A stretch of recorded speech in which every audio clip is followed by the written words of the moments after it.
हम लोगों ने फुटप्रिंट्स विदाउट फीट का सारे चैप्टर्स एक ही वीडियो में करे। हम लोगों ने अपनी जो पोम्स हैं वो सारी एक ही वीडियो में करी। आज इतनी इंपॉर्टेंट क्लास है कि जो हमारी फर्स्ट फ्लाइट बुक है ना, उसके सारे चैप्टर्स जितने आपको यहाँ पे लिखे हुए दिख रहे हैं, सारे चैप्टर्स 9 चैप्टर्स हम लोग एक ही वीडियो में करने वाले हैं। चलो आगे सभी बच्चे, अब देखो यार, इस किताब के अंदर तुम्हारे 9 चैप्टर्स हैं, ठीक है। 9 चैप्टर्स की लिस्ट मुझे नहीं पता आप बनाते हो कि नहीं, तो मैंने आपके लिए बना दी है, क्योंकि हमेशा जब हमारे पास एक लिस्ट होती है ना, तो हम लोग बहुत अच्छे से पढ़ाई कर पाते हैं। अब ये 9 चैप्टर्स हो सकते हैं किसी बच्चे ने पढ़े हो, मैंने आपको लाइन बाय लाइन भी पढ़ाए हैं 9 चैप्टर्स। आप लोग डिस्क्रिप्शन में प्लेलिस्ट है, चेकआउट कर सकते हो। लाइन बाय लाइन मैंने आपको पढ़ा रखे हैं आपके 9 के 9 चैप्टर्स, ठीक है। और आपको क्वेश्चन आंसर्स भी टेलीग्राम पे मैंने दे रखे हैं, तो आप लोग डिस्क्रिप्शन से पहले नंबर पे टेलीग्राम और इंस्टाग्राम का लिंक है, आप लोग ज्वाइन कर लो, वहां से आपको क्वेश्चन आंसर्स बिल्कुल फ्री ऑफ कॉस्ट मिल जाएंगे। सो आज मैं आपको ये सारे 9 चैप्टर्स क्लास में कराने वाली हूँ। और ऐसे मत समझना कि मैराथन है, मैम लंबी क्लास लेगी, नहीं, मुझे आज खुद को बहुत ज़्यादा काम है, क्योंकि आज मुझे घर निकलना था बट मैं निकल नहीं पाई काम की वजह से। तो मैं कल घर जाऊंगी तो सारा काम मुझे करके जाना है ना। तो इसीलिए मैं पूरे दिन आपकी क्लास नहीं लूंगी, बट हाँ आपको भी पता है कि 9 चैप्टर्स है, अब जितना हमें टाइम लगेगा उतना तो लगेगा ही, लाइक 1.5 घंटा तो मान के चलो, ठीक है। 1.5-2 घंटे में, और उससे भी पहले मैं ट्राई करूंगी आपकी क्लास को रैप अप करने का, ठीक। Can we start?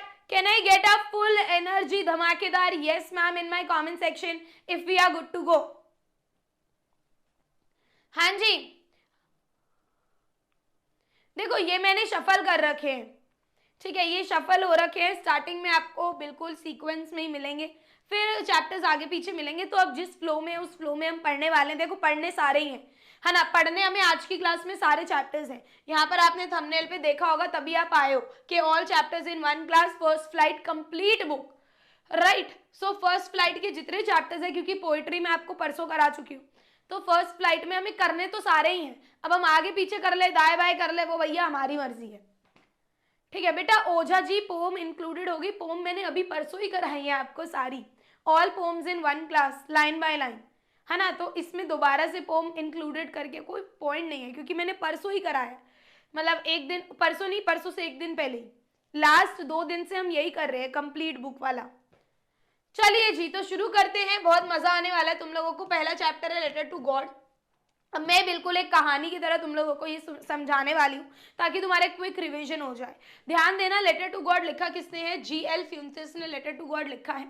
अब ये जो लेटर टू गॉड है ना, ये है एक हमारे फार्मर के बारे में। तो बहुत टाइम पहले की बात है बच्चों, एक फार्मर हुआ करता था, फार्मर का नाम था लेंचो। फार्मर का नाम क्या था? लेंचो, ठीक है। लेंचो एक बहुत ही हार्डवर्किंग फार्मर था, अपने खेतों में बहुत मेहनत करता था, और उसकी जो फील्ड थी ना वो कॉर्न की थी, जैसे कि आप यहाँ पर मेरे पीछे फोटो में देख सकते हो, जो भुट्टे होते हैं, कॉर्न होते हैं, उसकी फील्ड थी उसकी। तो भाई इस साल भी लेंचो ने बहुत ज्यादा मेहनत करी थी, पर शायद उसकी किस्मत में कुछ और ही लिखा था, ठीक है। अब लेंचो का जो घर था ना, ये क्वेश्चन आ जाता है, मैं आपको ये भी बताती रहूंगी कि बोर्ड के एग्जाम में क्वेश्चन कहाँ कहाँ से आता है, तो आप लोग प्लीज ध्यान देना। तो लेंचो का जो घर था ना, वो क्रेस्ट, क्रेस्ट मतलब होता है टॉप, टॉप ऑफ अ लो हिल। अब इसका क्या मतलब है टॉप ऑफ अ लो हिल? एक नीची हाइट की पहाड़ी थी, ज्यादा ऊंची हाइट की नहीं थी, जैसे कि आप देख सकते हो एक नीची हाइट की पहाड़ी थी, पर उस नीची हाइट की पहाड़ी पे टॉप पे लेंचो का घर था। तो आप क्रेस्ट ऑफ अ लो हिल या टॉप ऑफ अ लो हिल कुछ भी बोलो, दोनों सही है। सो लेंचो का घर यहाँ पर था, एंड उसके पास फील्ड थी किसकी? राइप कॉर्न की। ये चीज आपको याद रखनी है। अब एक दिन क्या हुआ, एक दिन पूरे सुबह वो केवल एक ही डायरेक्शन में देखता रहा, और वो डायरेक्शन थी नॉर्थ ईस्ट, क्योंकि उसे लग रहा था आज तो बारिश होगी। उसकी फील्ड को केवल और केवल बच्चों एक ही चीज की जरूरत थी, और वो क्या था? वो था हमारे पास ripe corn, field of ripe corn. इसकी उसको जरूरत, मतलब फील्ड ऑफ राइप कॉर्न को किसकी जरूरत थी? बारिश की जरूरत थी, कि अगर बारिश हो जाए तो मेरी फसलें अच्छी हों, और वो अच्छी होगी तो भैया पैसा भी मुझे ऑटोमेटिकली अच्छा आएगा। तो वो नॉर्थ ईस्ट डायरेक्शन में भाई बैठकर देख रहे हैं कि आजा भाई आज तो बारिश, आजा आजा भाई आजा, प्लीज आजा यार, ठीक है। अब इतने में ही क्या होता है, उसकी जो बीवी होती है वो बोलती है अरे खाना खा लो भाई, अंदर आ जाओ, खाना खा लो। तो अब लेंचो और लेंचो के जितने भी चुंगू मुंगू बच्चे बाहर होते हैं वो सारे अंदर आ जाते हैं, खाना खा रहे होते हैं। अब खाना खाते खाते जैसे लेंचो ने अनुमान लगाया था, जैसे लेंचो ने प्रेडिक्ट किया था, वैसे ही बारिश की बड़ी बड़ी बूंदें गिरने लग जाती हैं। Big drops of rain began to fall, जैसे कि आप लोग यहाँ पर देख सकते हो। तो अब भाई बारिश आ गई, जो चीज चाहिए थी वो मिल गई। अब जो चीज चाहिए होती है वो मिल जाती है तो हमें होती है भैया खुशी। राइट और रॉन्ग? जल्दी बताओ, हमें खुशी होती है कि नहीं कि अरे भाई मेरे को तो 4 करोड़ रुपए चाहिए, मिल गए, खुशी। ठीक है, तो अभी फिलहाल यहाँ पर लेंचो को क्या चाहिए? बारिश, उसे मिल गई, खुशी। अब बोर्ड के एग्जाम में ये लाइन बहुत इंपॉर्टेंट है। अभी वो रेन ड्रॉप्स को क्या बोलता है? New coins. वो न्यू कॉइन्स क्यों बोलता है? क्यों उसने तुलना करी रेन ड्रॉप और कॉइन्स की? क्योंकि ऑब्वियसली बारिश से फसल अच्छी होगी और उससे फिर वो बेच के अपने पैसे ला सकता है। ठीक है, तो वो बोल रहा था अरे अरे वाह, ये तो बारिश नहीं है, ये तो न्यू कॉइन्स हैं। अब जो बड़ी बूंदे थी उसे उसने बोला 10 सेंट। 10 सेंट क्या होता है? ये करेंसी है लेटिन अमेरिका साइड की। ठीक है, जैसे हमारे यहाँ छोटा करेंसी है ना पैसा, वैसे ही। ठीक है, तो 10 सेंट। और जो छोटी वाली थी उन्हें बोला 5 सेंट्स कि भाई ये बारिश की बूंदे बूंदे नहीं है, ये तो पैसा गिर रहा है, पैसा। ठीक है, तो आपको याद रखना है कि new coin, not silver coin Satpal, not silver coin, new coins बोला गया है।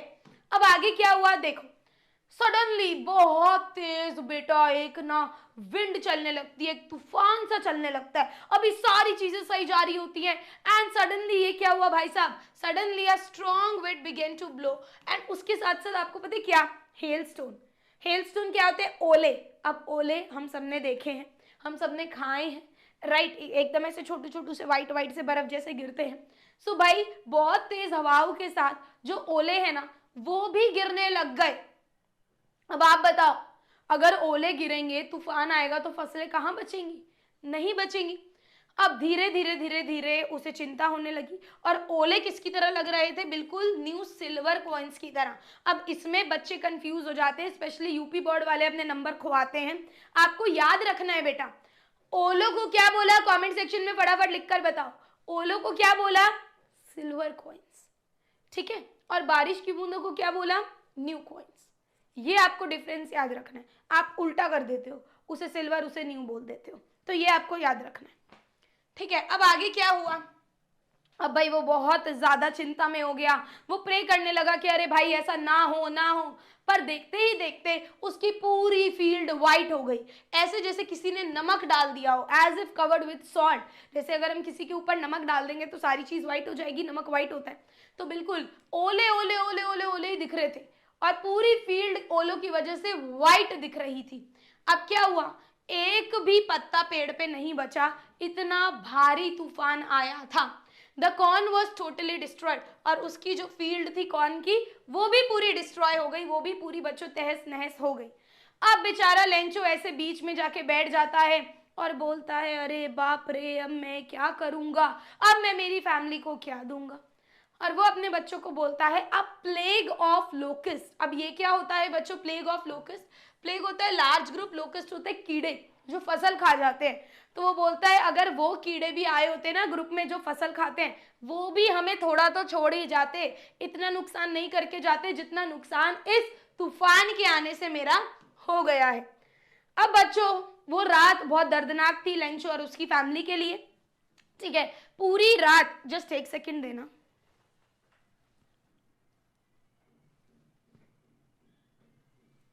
ओके। सो पूरी रात लेंचो केवल अपने एक होप, एक आशा की किरण उस पर बची थी और वो क्या था? भगवान। अच्छा, हमारे साथ भी होता है कि नहीं? मान लो हमने बहुत मेहनत करी, हमारा पेपर फिर भी बेकार चला गया, तो हम क्या बोलते हैं? हे भगवान बचा लेना, बोलते हैं कि नहीं?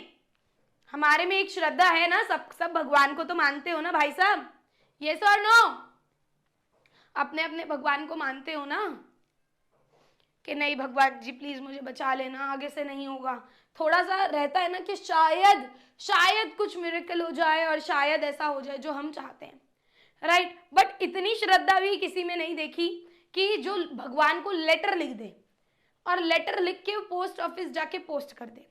तो अब रात भर लेंचो क्या है? भगवान के बारे में सोचता है। बचपन से ही बताया गया था कि भगवान जो है वो सब देख सकते हैं, यानी कि जो आपके दिल और दिमाग में है ना वो भी भगवान देख सकते हैं। तो लेंचो बेचारा को यही समझाया गया था, उसे यही पता था कि भगवान सब देख सकते हैं।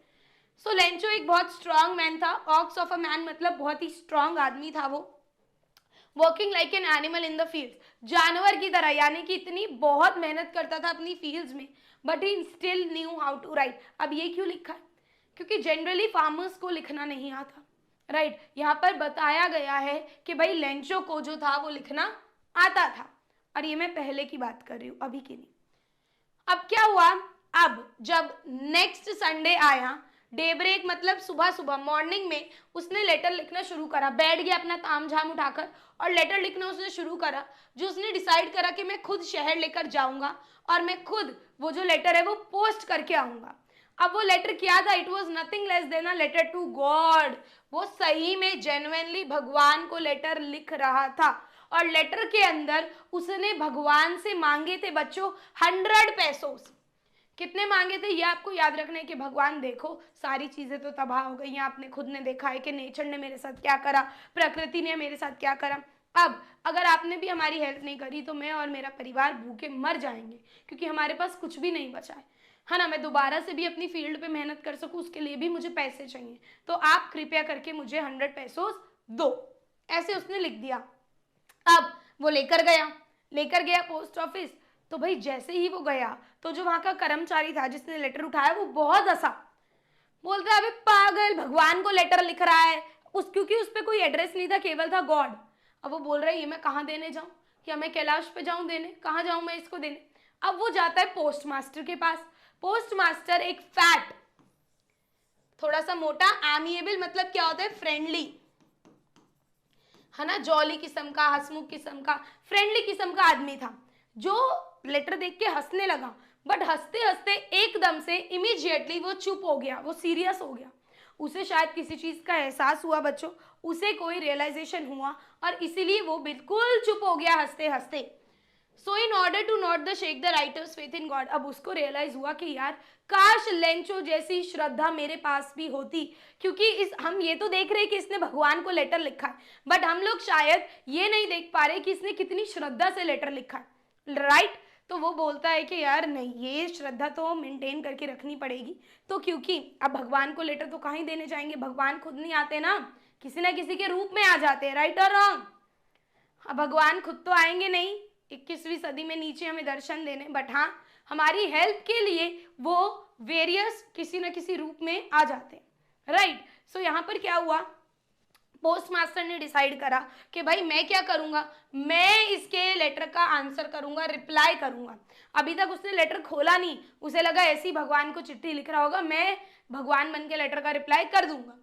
अब उसने जब देखा कि चिट्ठी खोली कि अरे नहीं नहीं, इसको तो भाई अब पैसे भी चाहिए, खाली रिप्लाई से कुछ नहीं होगा, राइट और रॉन्ग, 100 पैसोस की भी जरूरत है इसको।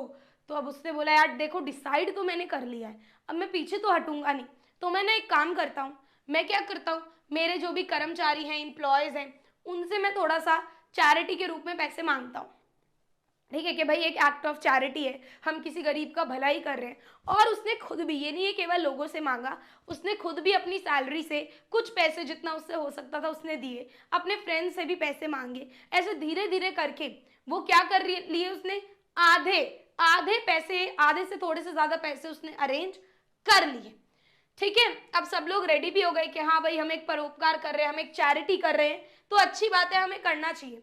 अभी क्या हुआ, उससे केवल 70 पैसों की अरेंजमेंट हो पाई। मांगे कितने थे लेंचो ने? 100। यहां पर उन्होंने कितने कलेक्ट कर पाए? 70 पैसोस, ठीक है। तो अब क्या हुआ, लेंचो आता है अगले हफ्ते और वो देखता है, और उसकी शक्ल पे स्लाइटेस्ट सरप्राइज, मतलब थोड़ा सा भी आश्चर्य नहीं होता, है ना, आश्चर्य नहीं होता। जैसे कि अगर मैं भगवान को लेटर लिखूंगी और मुझे रिप्लाई आ गया तो मैं शॉक्ड होंगी, एंड आप लोग भी शॉक्ड होंगे कि अरे भगवान ने भी हमें रिप्लाई किया, वाह कितनी बढ़िया बात है। बट यहाँ पर इस इंसान के फेस पे थोड़ा सा भी आश्चर्य बच्चों नहीं था, इतना उसका श्रद्धा, इतनी उसका कॉन्फिडेंस था। बट वो गुस्सा हो गया, एंग्री हो गया जैसे उसने पैसे काउंट करे, ठीक है। उसने देखा कि पैसे पूरे नहीं है, केवल 70 पैसों हैं, बहुत ज्यादा गुस्सा हो गया।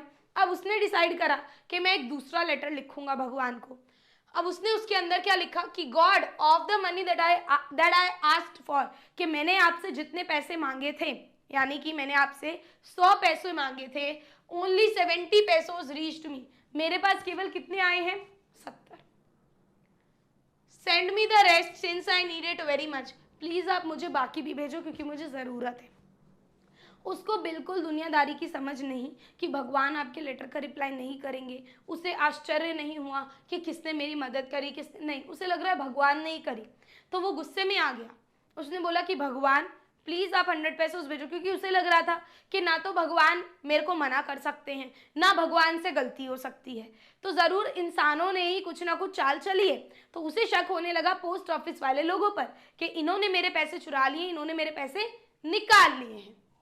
ठीक है, अब वो आगे क्या बोलता है, but don't send it to me through the mail, कि आप मुझे ना इनके जरिए, पोस्ट ऑफिस वालों के जरिए प्लीज पैसे मत भिजवाना, because post office employees are a bunch of crooks, Lencho. और यही हमारे चैप्टर की सबसे बड़ी आयरनी है। बंच ऑफ क्रूक कौन होते हैं? जो लोग ईमानदार नहीं है, बेईमान लोग। तो अब सोचो जिन लोगों ने उसकी मदद करी उन्हें ही वो क्या बोल रहे हैं कि ये तो बेईमान लोग हैं, आप प्लीज इनके थ्रू ना मेरे पास कुछ भी मत भिजवाना। ठीक है बेटा, और यहीं पे हमारा जो चैप्टर है वो खत्म होता है। ओके, समझ में आया? Letter to God. मैम मैं आपकी कल की स्ट्रैटेजी से दो चैप्टर्स के क्वेश्चन आंसर याद कर पाया हूँ। वेरी गुड बेटा, ये सुन के मुझे बहुत खुशी हुई, बहुत खुशी हुई मुझे सुन के कि आप स्ट्रैटेजी अपना रहे हो, आप सीरियस हो, ये जान के ही मुझे बहुत खुशी हुई। I am so proud of you, very good. Irony मतलब होता है बेटा जब हमने किसी और चीज की उम्मीद की, बिल्कुल अपोजिट हो गया, कि जिन लोगों ने उसकी मदद करी उन्हीं लोगों पे उसने इल्जाम डाल दिया। समझ रहे हो? मान लो मैंने तुम्हारी मदद करी, तुमने मुझे ही उल्टा बोल दिया। So this is what irony, कि जो तुम्हारी हेल्प कर रहा था तुमने उसे बेईमान बोल दिया। ठीक है जी, एक बारी फटाफट से स्पैम कर दो यस मैम। ये चैप्टर्स मैंने सारे के सारे अलग अलग भी पढ़ा रखे, यानी कि आपकी एनसीईआरटी की लाइन के अकॉर्डिंग्स। ठीक है, लाइन बाय लाइन भी पढ़ा रखा है, क्वेश्चन आंसर्स भी दे रखे हैं। प्लेलिस्ट में लिंक है, जस्ट इन केस किसी बच्चे को देखना है वो देख सकता है। चलिए आगे चलते हैं। Chapter number 2, Nelson Mandela long walk to freedom. बहुत बच्चों को ये चैप्टर डिफिकल्ट लगता है, बट ये डिफिकल्ट बिल्कुल भी नहीं है। मैंने आपको लाइन बाय लाइन भी बहुत अच्छे से पढ़ाया है, मैं अभी भी आपको अच्छे से पढ़ाऊंगी। अगर आप ढंग से सुनोगे तो एक एक आपका जो इंपॉर्टेंट क्वेश्चन आंसर बोर्ड में आने वाला है इस चैप्टर से, वो आपको समझ में आ जाएगा। ठीक है जी, चलिए आगे बढ़ते हैं, आगे बढ़ते हैं। अब यहाँ पर ये जो चैप्टर है ये नेल्सन मंडेला के बारे में है। ठीक है, नेल्सन मंडेला कौन थे बच्चों? फटाफट से बताओ in the comment section. Nelson Mandela कौन थे? मेरे पीछे भी लिखा हुआ है कौन थे, और मैंने आपको पढ़ा भी रखा है, बता भी रखा है कि कौन थे। सो फटाफट से मुझे कमेंट करके बताओ कि नेल्सन मंडेला कौन थे। और थोड़े से यार कमेंट में एक्टिव रहो, ऐसे रहते दिवाली पे। हाँ, तुमसे ज्यादा एक्टिव तो मैं हूं।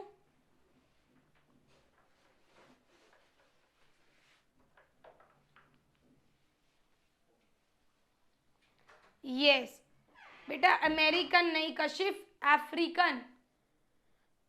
अमेरिका में थोड़ी थे वो, साउथ अफ्रीका में थे।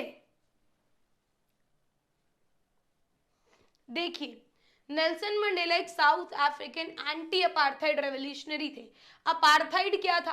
अपार्थाइड एक ऐसा सिस्टम था, प्लीज ध्यान से सुनना बेटा, मेरी सभी बच्चों से रिक्वेस्ट है हाथ जोड़ के, प्लीज इस चैप्टर को ध्यान से सुनना। ठीक है, अगर आपने ध्यान से सुन लिया आपको समझ में आ जाएगा, फिर नहीं सुनोगे तो ऐसे ही भटकते रहोगे दर दर। जैसे अभी भी मुझे दिख रहा है कुछ बच्चे बोल रहे हैं मैम लेटर टू गॉड में ये नहीं दिक्कत है वो, मतलब आपने क्लास 10th का पहला चैप्टर भी नहीं पढ़ रखा। तो अब आप लोग खुद देख लो कि क्या चल रहा है आपकी लाइफ में, कैसे निकालोगे बोर्ड एग्जाम और प्री बोर्ड। वो देखकर ही मुझे गुस्सा आ रहा है, बट मैं कुछ बोल नहीं रही। अब अपार्थाइड क्या था? अपार्थाइड एक ऐसा सिस्टम था, मान लो साउथ अफ्रीका है, मान लो क्या साउथ अफ्रीका है, उसमें गोरे लोग जो थे वो रूल कर रहे थे। अब गोरे लोग साउथ अफ्रीका में आपको पता है डार्क स्किन लोग हैं, राइट, उसमें उनकी तो कोई गलती नहीं है, दे आर ऑल्सो ब्यूटीफुल, है ना, भगवान ने उन्हें ऐसी बनाया। अभी ये लोग क्या करते थे, उनको टॉर्चर करते थे, उनके साथ भेदभाव करते थे। क्यों? क्योंकि तुम काले हो, ठीक है, कि भाई यहाँ मत बैठो, ये मत करो, वो मत, उनकी जितनी भी फ्रीडम थी ना वो अपनी मुट्ठी में कर रखी थी। जैसे हमारे भारत में आ गए थे, हमें कर लिया था अपनी मुट्ठी में, राइट, वैसे ही वहां जाकर उन पे रूल करने लगे और उनके साथ ये भेदभाव करने लगे, ठीक है, कि ये तो मेरा है, हट हट उसे मत छू, आए हाय ये वो, तो ऐसा उनके साथ ट्रीटमेंट उन्हें देने लगे। ठीक, अब कोई भी इनके खिलाफ आवाज उठाता तो जेल में डाल देते, उसे टॉर्चर करते, अपनी फैमिली से अलग कर देते। तो नेल्सन मंडेला एक एंटी अपार्थाइड रेवोल्यूशनरी थे। जैसे हमारे भारत में जब अंग्रेज आए तो कुछ महान योद्धा खड़े हुए ना लड़ने के लिए, जिन्हें हम देशभक्त बोलते हैं, बिल्कुल वैसे ही वहां पे जो हमारे नेल्सन मंडेला है वो भी खड़े हुए लड़ने के लिए, ठीक है। उन्होंने अपनी मैक्सिमम लाइफ अपार्थाइड के अगेंस्ट फाइट करने में ही निकाल दिया।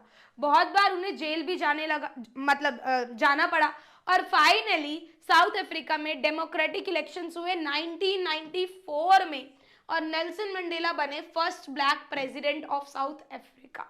ये आपको याद रखना है, ठीक है। अब 1994 से 1999 तक वो प्रेसिडेंट रहे साउथ अफ्रीका के। वो पहले ब्लैक प्रेसिडेंट थे जो फुली डेमोक्रेटिक तरीके से इलेक्ट किए गए थे।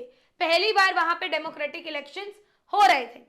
अब ये जो है ना लॉन्ग वॉक टू फ्रीडम, ये उनकी ऑटोबायोग्राफी है। ऑटोबायोग्राफी क्या होता है? जब हम खुद की जिंदगी के बारे में, खुद की लाइफ के बारे में खुद ही लिखते हैं, ठीक है बेटा, उसे हम लोग बोलते हैं ऑटोबायोग्राफी। जैसे ऑटोमेटिक मशीन होती है ना, खुद ही चलती है, राइट, तो वैसे ही ऑटोबायोग्राफी मतलब जब हम अपनी जीवन गाथा खुद ही लिखें, ठीक। तो ये नेल्सन मंडेला ने खुद ही लिखा है एंड 1994 में ही ये पब्लिश हुआ लिटिल ब्राउन एंड कंपनी के द्वारा।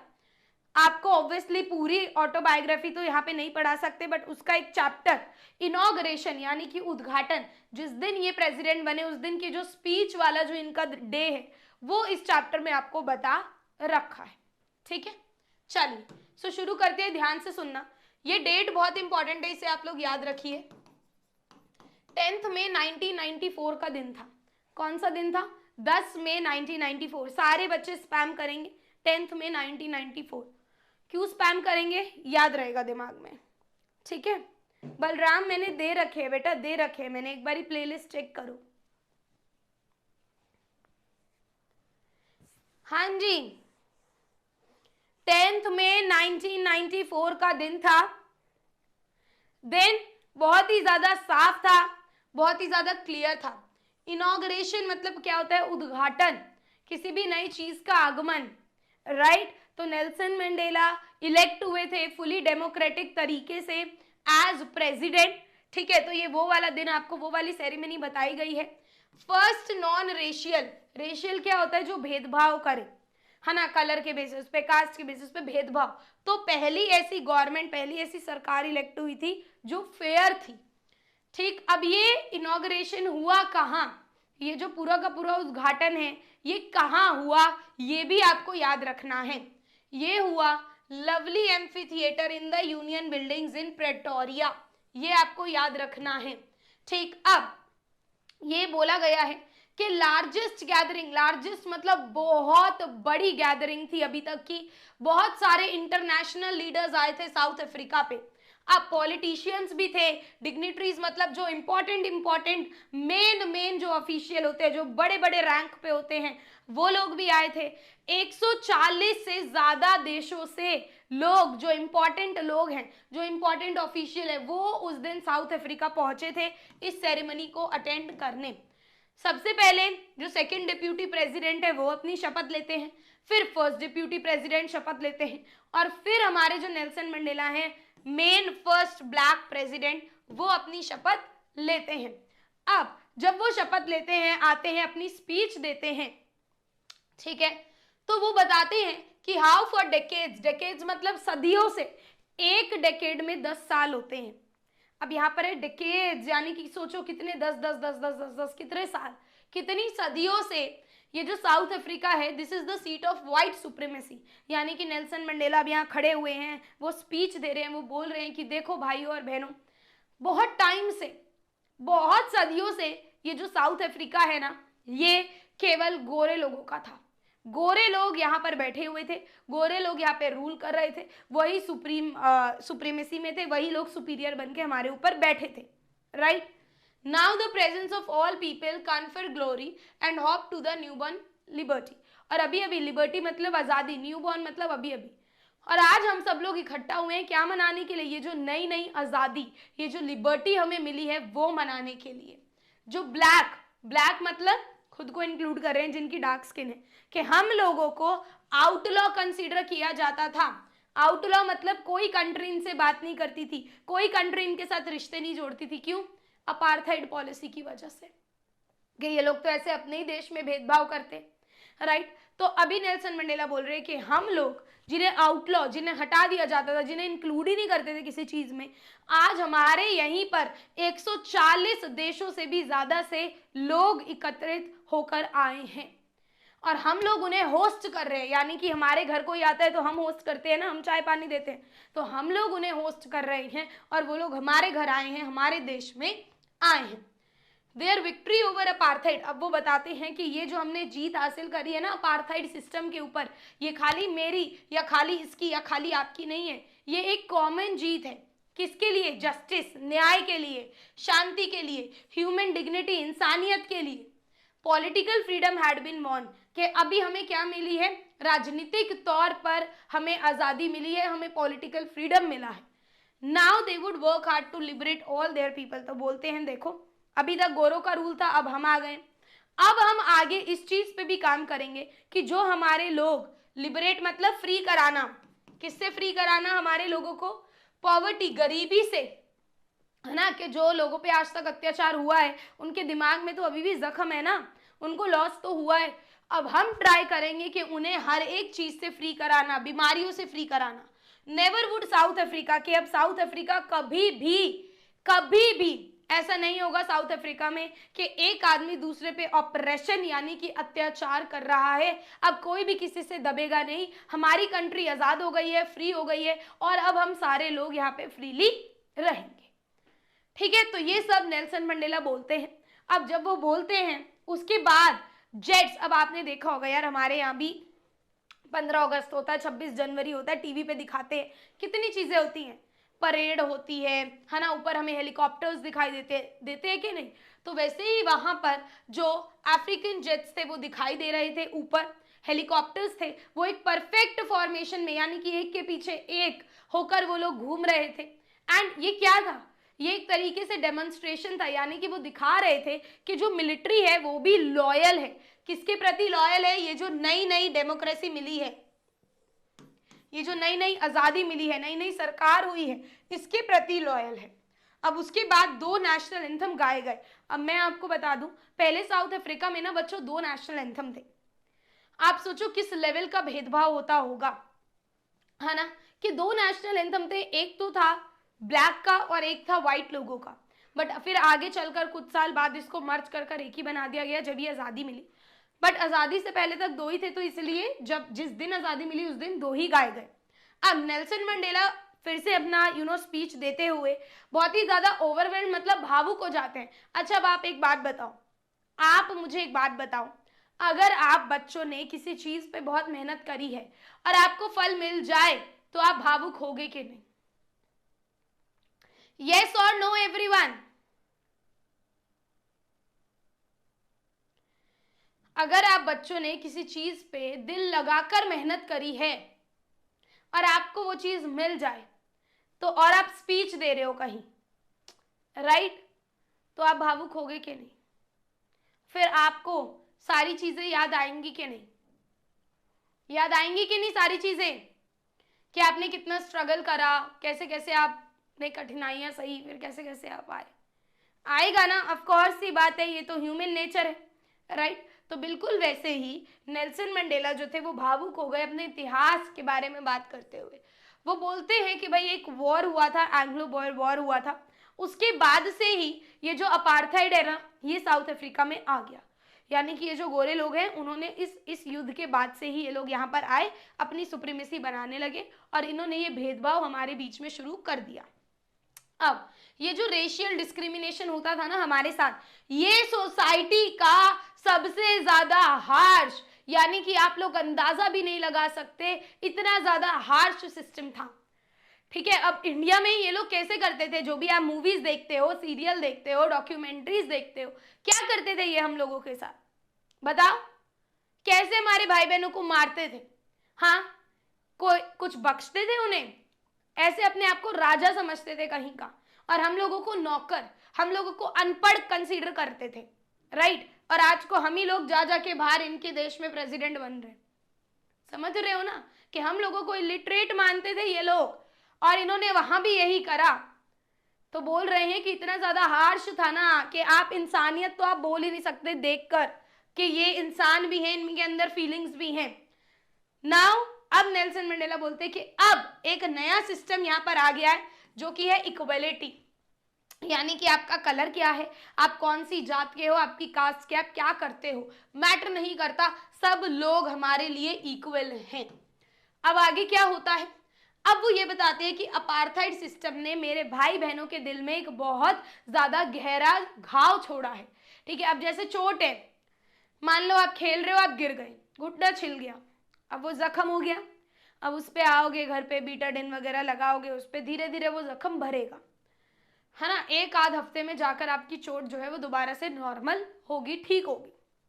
बट जो अंदर चोट लगी है वो एक आध हफ्ते में नहीं भरती, वो दिखती भी नहीं है, क्योंकि जो चीज दिख रही है उसका आप इलाज कर सकते हो, बट जो चीज नहीं दिख रही, जो चीज बंदे को यहाँ परेशान कर रही है, जो चीज बंदे को यहाँ परेशान कर रही है, वो एक डेढ़ हफ्ते में ठीक नहीं हो सकती, राइट। तो वो बोल रहे हैं कि भाई बहुत ही डीप घाव इन्होंने हमारे लोगों के दिल पे छोड़ा है, इतने सालों से ये उन्हें एक्सप्लॉइट करते आए हैं, उन पे अत्याचार करते आए हैं, बट इसका एक अनइंटेंडेड इफेक्ट भी हुआ। अब ये आपको याद रखना है, ये क्वेश्चन आता है बोर्ड के पेपर में, बार बार बताती हूं। अनइंटेंडेड इफेक्ट क्या होता है, आप ही लोग मुझे बताओगे, मैं आपको भारत का एग्जांपल देती हूं। मान लो इंडिया है, ठीक है, अब इंडिया में मान लो अगर अंग्रेज आए ही नहीं होते तो क्या हमें हमारे देशभक्त मिले होते, यस और नो, यस और नो। अगर अंग्रेज कभी आए ही नहीं होते क्या हमें हमारे देशभक्त मिले होते,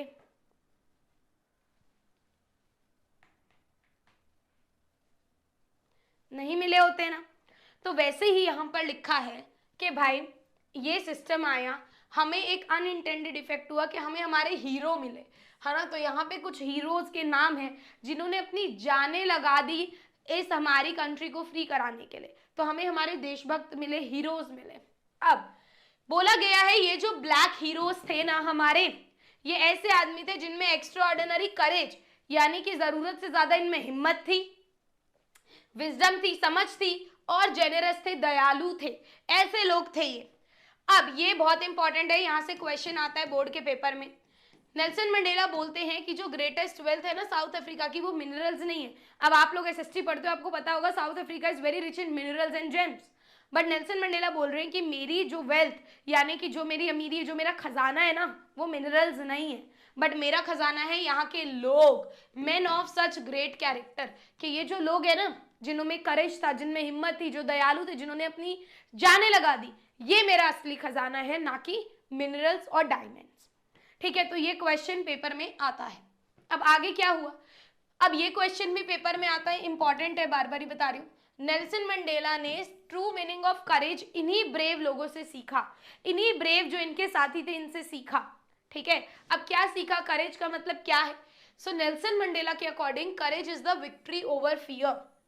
वो बोलते हैं कि एक करेजियस आदमी वो नहीं है जिसे कभी डर ही नहीं लगता, है ना। अब आप आज को बोलो अरे मेरे को डर नहीं लगता, अरे तेरे भाई तो बहुत कूल है, अरे मेरे को डर नहीं लगता, आजा देख लेंगे, ये है वो है, नहीं, डर उसे भी लगता है। ठीक है, बट एक करेजियस आदमी कौन है, जो अपने डर के ऊपर जीत हासिल करे। ठीक है ना, अभी क्या बोला कि ये जो थे, ये जो कॉमरेड्स थे, यानी कि जो उनके सहपाठी थे, है ना, इस फ्रीडम स्ट्रगल में जो उनके साथी थे, भाई उन्हें भी डर लगा होगा अंदर से, बट उनमें हिम्मत ज्यादा थी, वो लोग तैयार थे रिस्क करने के लिए, सैक्रिफाइस, कुर्बान करने के लिए अपनी जानों को। और किसके लिए? एक आइडिया के लिए, एकमात्र आइडिया ही तो था। अब एक बात बताओ, मैं आज कोई काम शुरू करूं, मेरे को क्या पता मुझे उसमें सक्सेस मिलेगा कि नहीं, बताओ। ऐसे ही जब उन्होंने अपने फ्रीडम के लिए स्ट्रगल शुरू करा, उन्हें क्या पता उन्हें क्या, उनके साथ आगे क्या होगा, उन्हें सक्सेस मिलेगा, फ्रीडम मिलेगा, नहीं मिलेगा बच्चों, उन्हें क्या पता, उन्हें नहीं पता ना। तो उन्होंने सिर्फ एक आइडिया ही तो आया होगा दिमाग में कि यार नहीं लड़ते, ये एक आइडिया ही तो था, राइट। उनकी जानें भी चली गई, बट एक आइडिया ही तो था ना, टू रिस्क देयर लाइफ, कि हमें फ्रीडम चाहिए। तो एक आइडिया के लिए उन्होंने अपनी जानें कुर्बान कर दी। आइडिया क्या था? Freedom and equality. So even in the darkest prison, यानी कि उन लोगों को जेल में भी डाला गया, बट तब भी उनके होप और फेथ तोड़े नहीं जा सके। यानी कि उनके अंदर जो एक फ्लेम, जो एक आग थी ना, किसकी आग? स्ट्रगल की आग, कि हमें आजादी चाहिए, वो उन्होंने अपने अंदर कभी भी बुझने नहीं दी। क्लियर? अब आगे क्या हुआ, ये क्वेश्चन भी बोर्ड में आता है। नेल्सन मंडेला, अब ना ये ना तुम एज अ क्वेश्चन भी याद कर सकते हो, मैंने ये पूरा चैप्टर तुम्हें पॉइंट्स में पढ़ा रही हूँ ना, तो तुम उसको एज अ क्वेश्चन भी याद कर सकते हो। बिल्कुल क्लियर लिखा हुआ है कि कौन सा क्वेश्चन बोर्ड एग्जाम में आता है। ठीक, अब नेल्सन मंडेला फिर आगे बात करते हैं दो रिस्पॉन्सिबिलिटी, ट्विन मतलब दो, रिस्पॉन्सिबिलिटी मतलब जिम्मेदारी, कर्तव्य के बारे में, कि हर इंसान के दो कर्तव्य होते हैं, दो जिम्मेदारियां होती हैं। पहला होता है भाई अपने बीवी और बच्चों की तरफ उसका कर्तव्य जिम्मेदारी, दूसरा होता है अपने देश के लोगों और देश की तरफ उसका कर्तव्य और जिम्मेदारी। वो बोलते साउथ अफ्रीका में तो भाई बिल्कुल इम्पॉसिबल था कि हम जैसे ब्लैक लोग इन दोनों कर्तव्यों को पूरा कर पाए, क्योंकि अगर हम लोग अपने देश के लिए कुछ भी करना चाहें तो ये लोग हमें मार देते थे, हमें जेल में डाल देते थे, हमें हमारे परिवारों से अलग कर दिया जाता था। पॉसिबल ही नहीं था कि हम ये दो कर्तव्य अपने पूरे तरीके से फुलफिल कर पाए। सो कोई भी अगर ब्लैक ट्राई करता था to live like a free human being, ये लोग उसे पनिशमेंट देते, आइसोलेट मतलब फैमिली से अलग रख दिया जाता, और फोर्स करते कि अब वो वहीं रहे, एक आइसोलेटेड लाइफ जिए अपनी फैमिली से दूर, राइट। उसे रेबेल करार कर देते, रेबेल मतलब विद्रोही, कोई भी उनके खिलाफ जाएगा तो बोल देते हैं ये तो देशद्रोही है, और उसको फिर टॉर्चर करते हैं। तो ऐसे सब ये लोग किया करते थे। अब आगे क्या हुआ, ये क्वेश्चन भी बोर्ड में आता है, ठीक है, बहुत इंपॉर्टेंट है। अब मंडेला बताते हैं कि जब मैं बच्चा था ना, तब मुझे नहीं पता था कि ये फ्रीडम क्या है, क्योंकि एक छोटे बच्चे को क्या पता कि आज़ादी क्या है ना। उसको तो यही है भाई, मुझे खिला लो, मुझे खाना दे दो, मुझे ये कर दो, मुझे मम्मी पापा से डांटना पड़े, मैं दोस्तों के साथ चिल कर लूँ, यही है आज़ादी, राइट। एक छोटे बच्चे को तो यही पता है। बट जैसे जैसे वो बड़े होते गए, उन्हें समझ में आता गया कि मेरी वो तो बहुत ही बेसिक आज़ादी थी, है ना। उनके लिए आज़ादी का मायना चेंज हुआ। उन्होंने देखा कि यार जो नेचुरल फ्रीडम होता है वो तो इन्होंने दे ही नहीं रखा, और खाली मुझे नहीं, मेरे जैसे दिखने वाले मेरे जितने भाई बहन हैं, है ना, जितने ब्लैक लोग हैं, सबसे ये आज़ादी, ये फ्रीडम इन्होंने छीन रखा है। तो उन्हें एहसास हुआ कि नॉट ओनली वॉज ही, कि केवल वो नहीं बल्कि उनके जो भाई बहन, जो उनके जैसे दिखने वाले लोग हैं, उनका भी आज़ादी, उनका भी फ्रीडम इन लोगों ने छीन रखा है। और यही एक कारण था बच्चों की नेल्सन मंडेला ने अफ्रीकन नेशनल कांग्रेस को ज्वाइन किया। ठीक है, समझ में आया। अब उन्होंने जब ये कांग्रेस पार्टी को ज्वाइन करा तो वो क्यों करा? ताकि वो आज़ादी पा पाए, केवल अपने लिए नहीं, अपने जैसे औरों के लिए। तो उनकी ये जो डिजायर, यानी कि जो उनके मन में इच्छा था ना कि उन्हें फ्रीडम चाहिए अपने लोगों के लिए, उनकी सेल्फ रिस्पेक्ट के लिए, इस इच्छा ने, अब ये क्वेश्चन आता है बोर्ड में कि नेल्सन मंडेला को चेंज किसने करा, तो आप बोलोगे इस इच्छा ने। उनका डिजायर था, क्या डिजायर था? For the freedom of his people and their self respect, जिसकी वजह say that totally transformed him, जिसकी वजह से वो बिल्कुल चेंज हो गए, एक वीक आदमी से एक बोल्ड आदमी बन गए। लॉ अबाइडिंग लॉयर, कि वो लॉयर थे, लॉयर से क्या बन गए? आउटलॉ, यानी कि उन्हें तो आउटलॉ कंसिडर कर दिया ना, विद्रोही मान लिया ना, जैसे वो उनके खिलाफ गए। तो जो कल तक एक लॉयर था वो आज लॉ से बाहर ही हो गया। अब नेक्स्ट जो इंपॉर्टेंट क्वेश्चन है कि he realise freedom is indivisible. Indivisible मतलब आप बांट नहीं सकते कि पाव किलो इसको दे दो, 2 किलो उसको दे दो, 6 किलो, नहीं। फ्रीडम एक ऐसी चीज है जो सबके पास इक्वल है, फ्रीडम को आप डिवाइड नहीं कर सकते। अब उन्हें पता था कि जो ऑप्रेस्ड है, अब देखो दो लोग हैं, एक है ऑप्रेसर, ठीक है, जो अत्याचार कर रहा है, और एक है ऑप्रेस्ड, जो अत्याचार सह रहा है। ठीक, अब मैंने इसमें आपको राहुल और पूजा, या पता नहीं कौन सी लड़की थी वो, राहुल और प्रिया वाला शायद मैंने आपको एग्जाम्पल भी दिया था।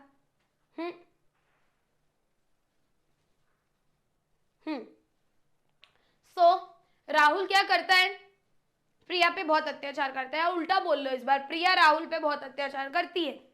प्रिया क्या करती है भाई, दोनों शादीशुदा है। अब प्रिया बोलती है भाई देखो तुम मुझे अपना फोन दे दो, अपना इंस्टाग्राम दे दो, स्नैपचैट दे दो, है ना, फेसबुक दे दो, व्हाट्सएप दे दो, सब मेरे पास रहेगा, मेरे से पूछ के जाओ, मेरे से पूछ के आओ, राइट। और मारती अलग है, ठीक है। तो अभी क्या होता है, जो जिस पे अत्याचार हो रहा है, जो राहुल है, जो ऑप्रेस्ड है, उसको तो फ्री हमें कराना ही है। किससे फ्री कराना है, प्रिया से।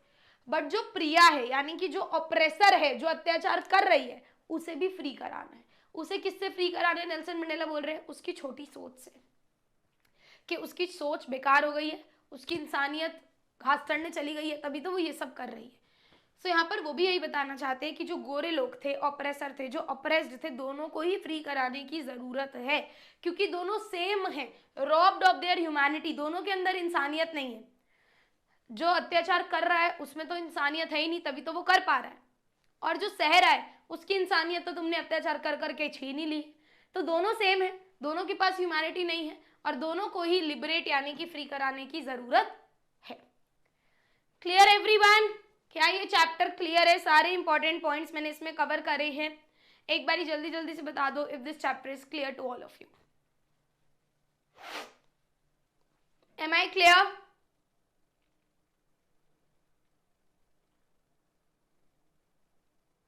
Can I get a yes ma'am? Third chapter पे चले, 2 stories about flying. Let me have a water, a glass of water.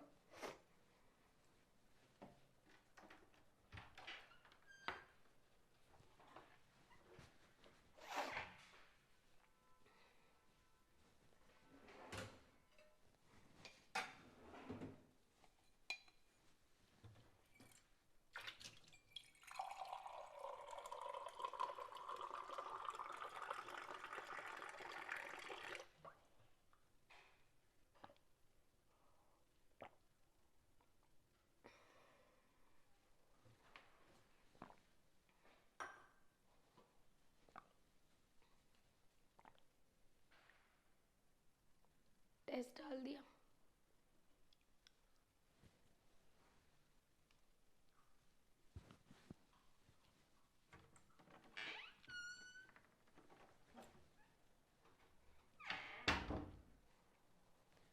Alright, deprived मतलब वो चीज उन्हें ना देना, ठीक है, वो चीज का एक्सेस उन्हें ना देना, लिबर्टी ना देना। डिप्राइव्ड ऑफ फ्रीडम मतलब फ्रीडम ना देना। चलो नेक्स्ट चैप्टर पे चलते हैं फटाफट, 2 स्टोरीज अबाउट फ्लाइंग। तो इसमें बच्चों 2 कहानियां हैं फ्लाइंग के ऊपर, ठीक है। अब पहला जो है वो यंग सीगल के बारे में है। तो यंग सीगल अपने लेज पे अकेला था। लेज क्या होता है, ऐसे पॉइंटेड सा एक सरफेस होता है, नीचे पानी पानी होता है। तो यहाँ पर जो यंग सीगल है वो बेचारा अकेला बैठा हुआ था।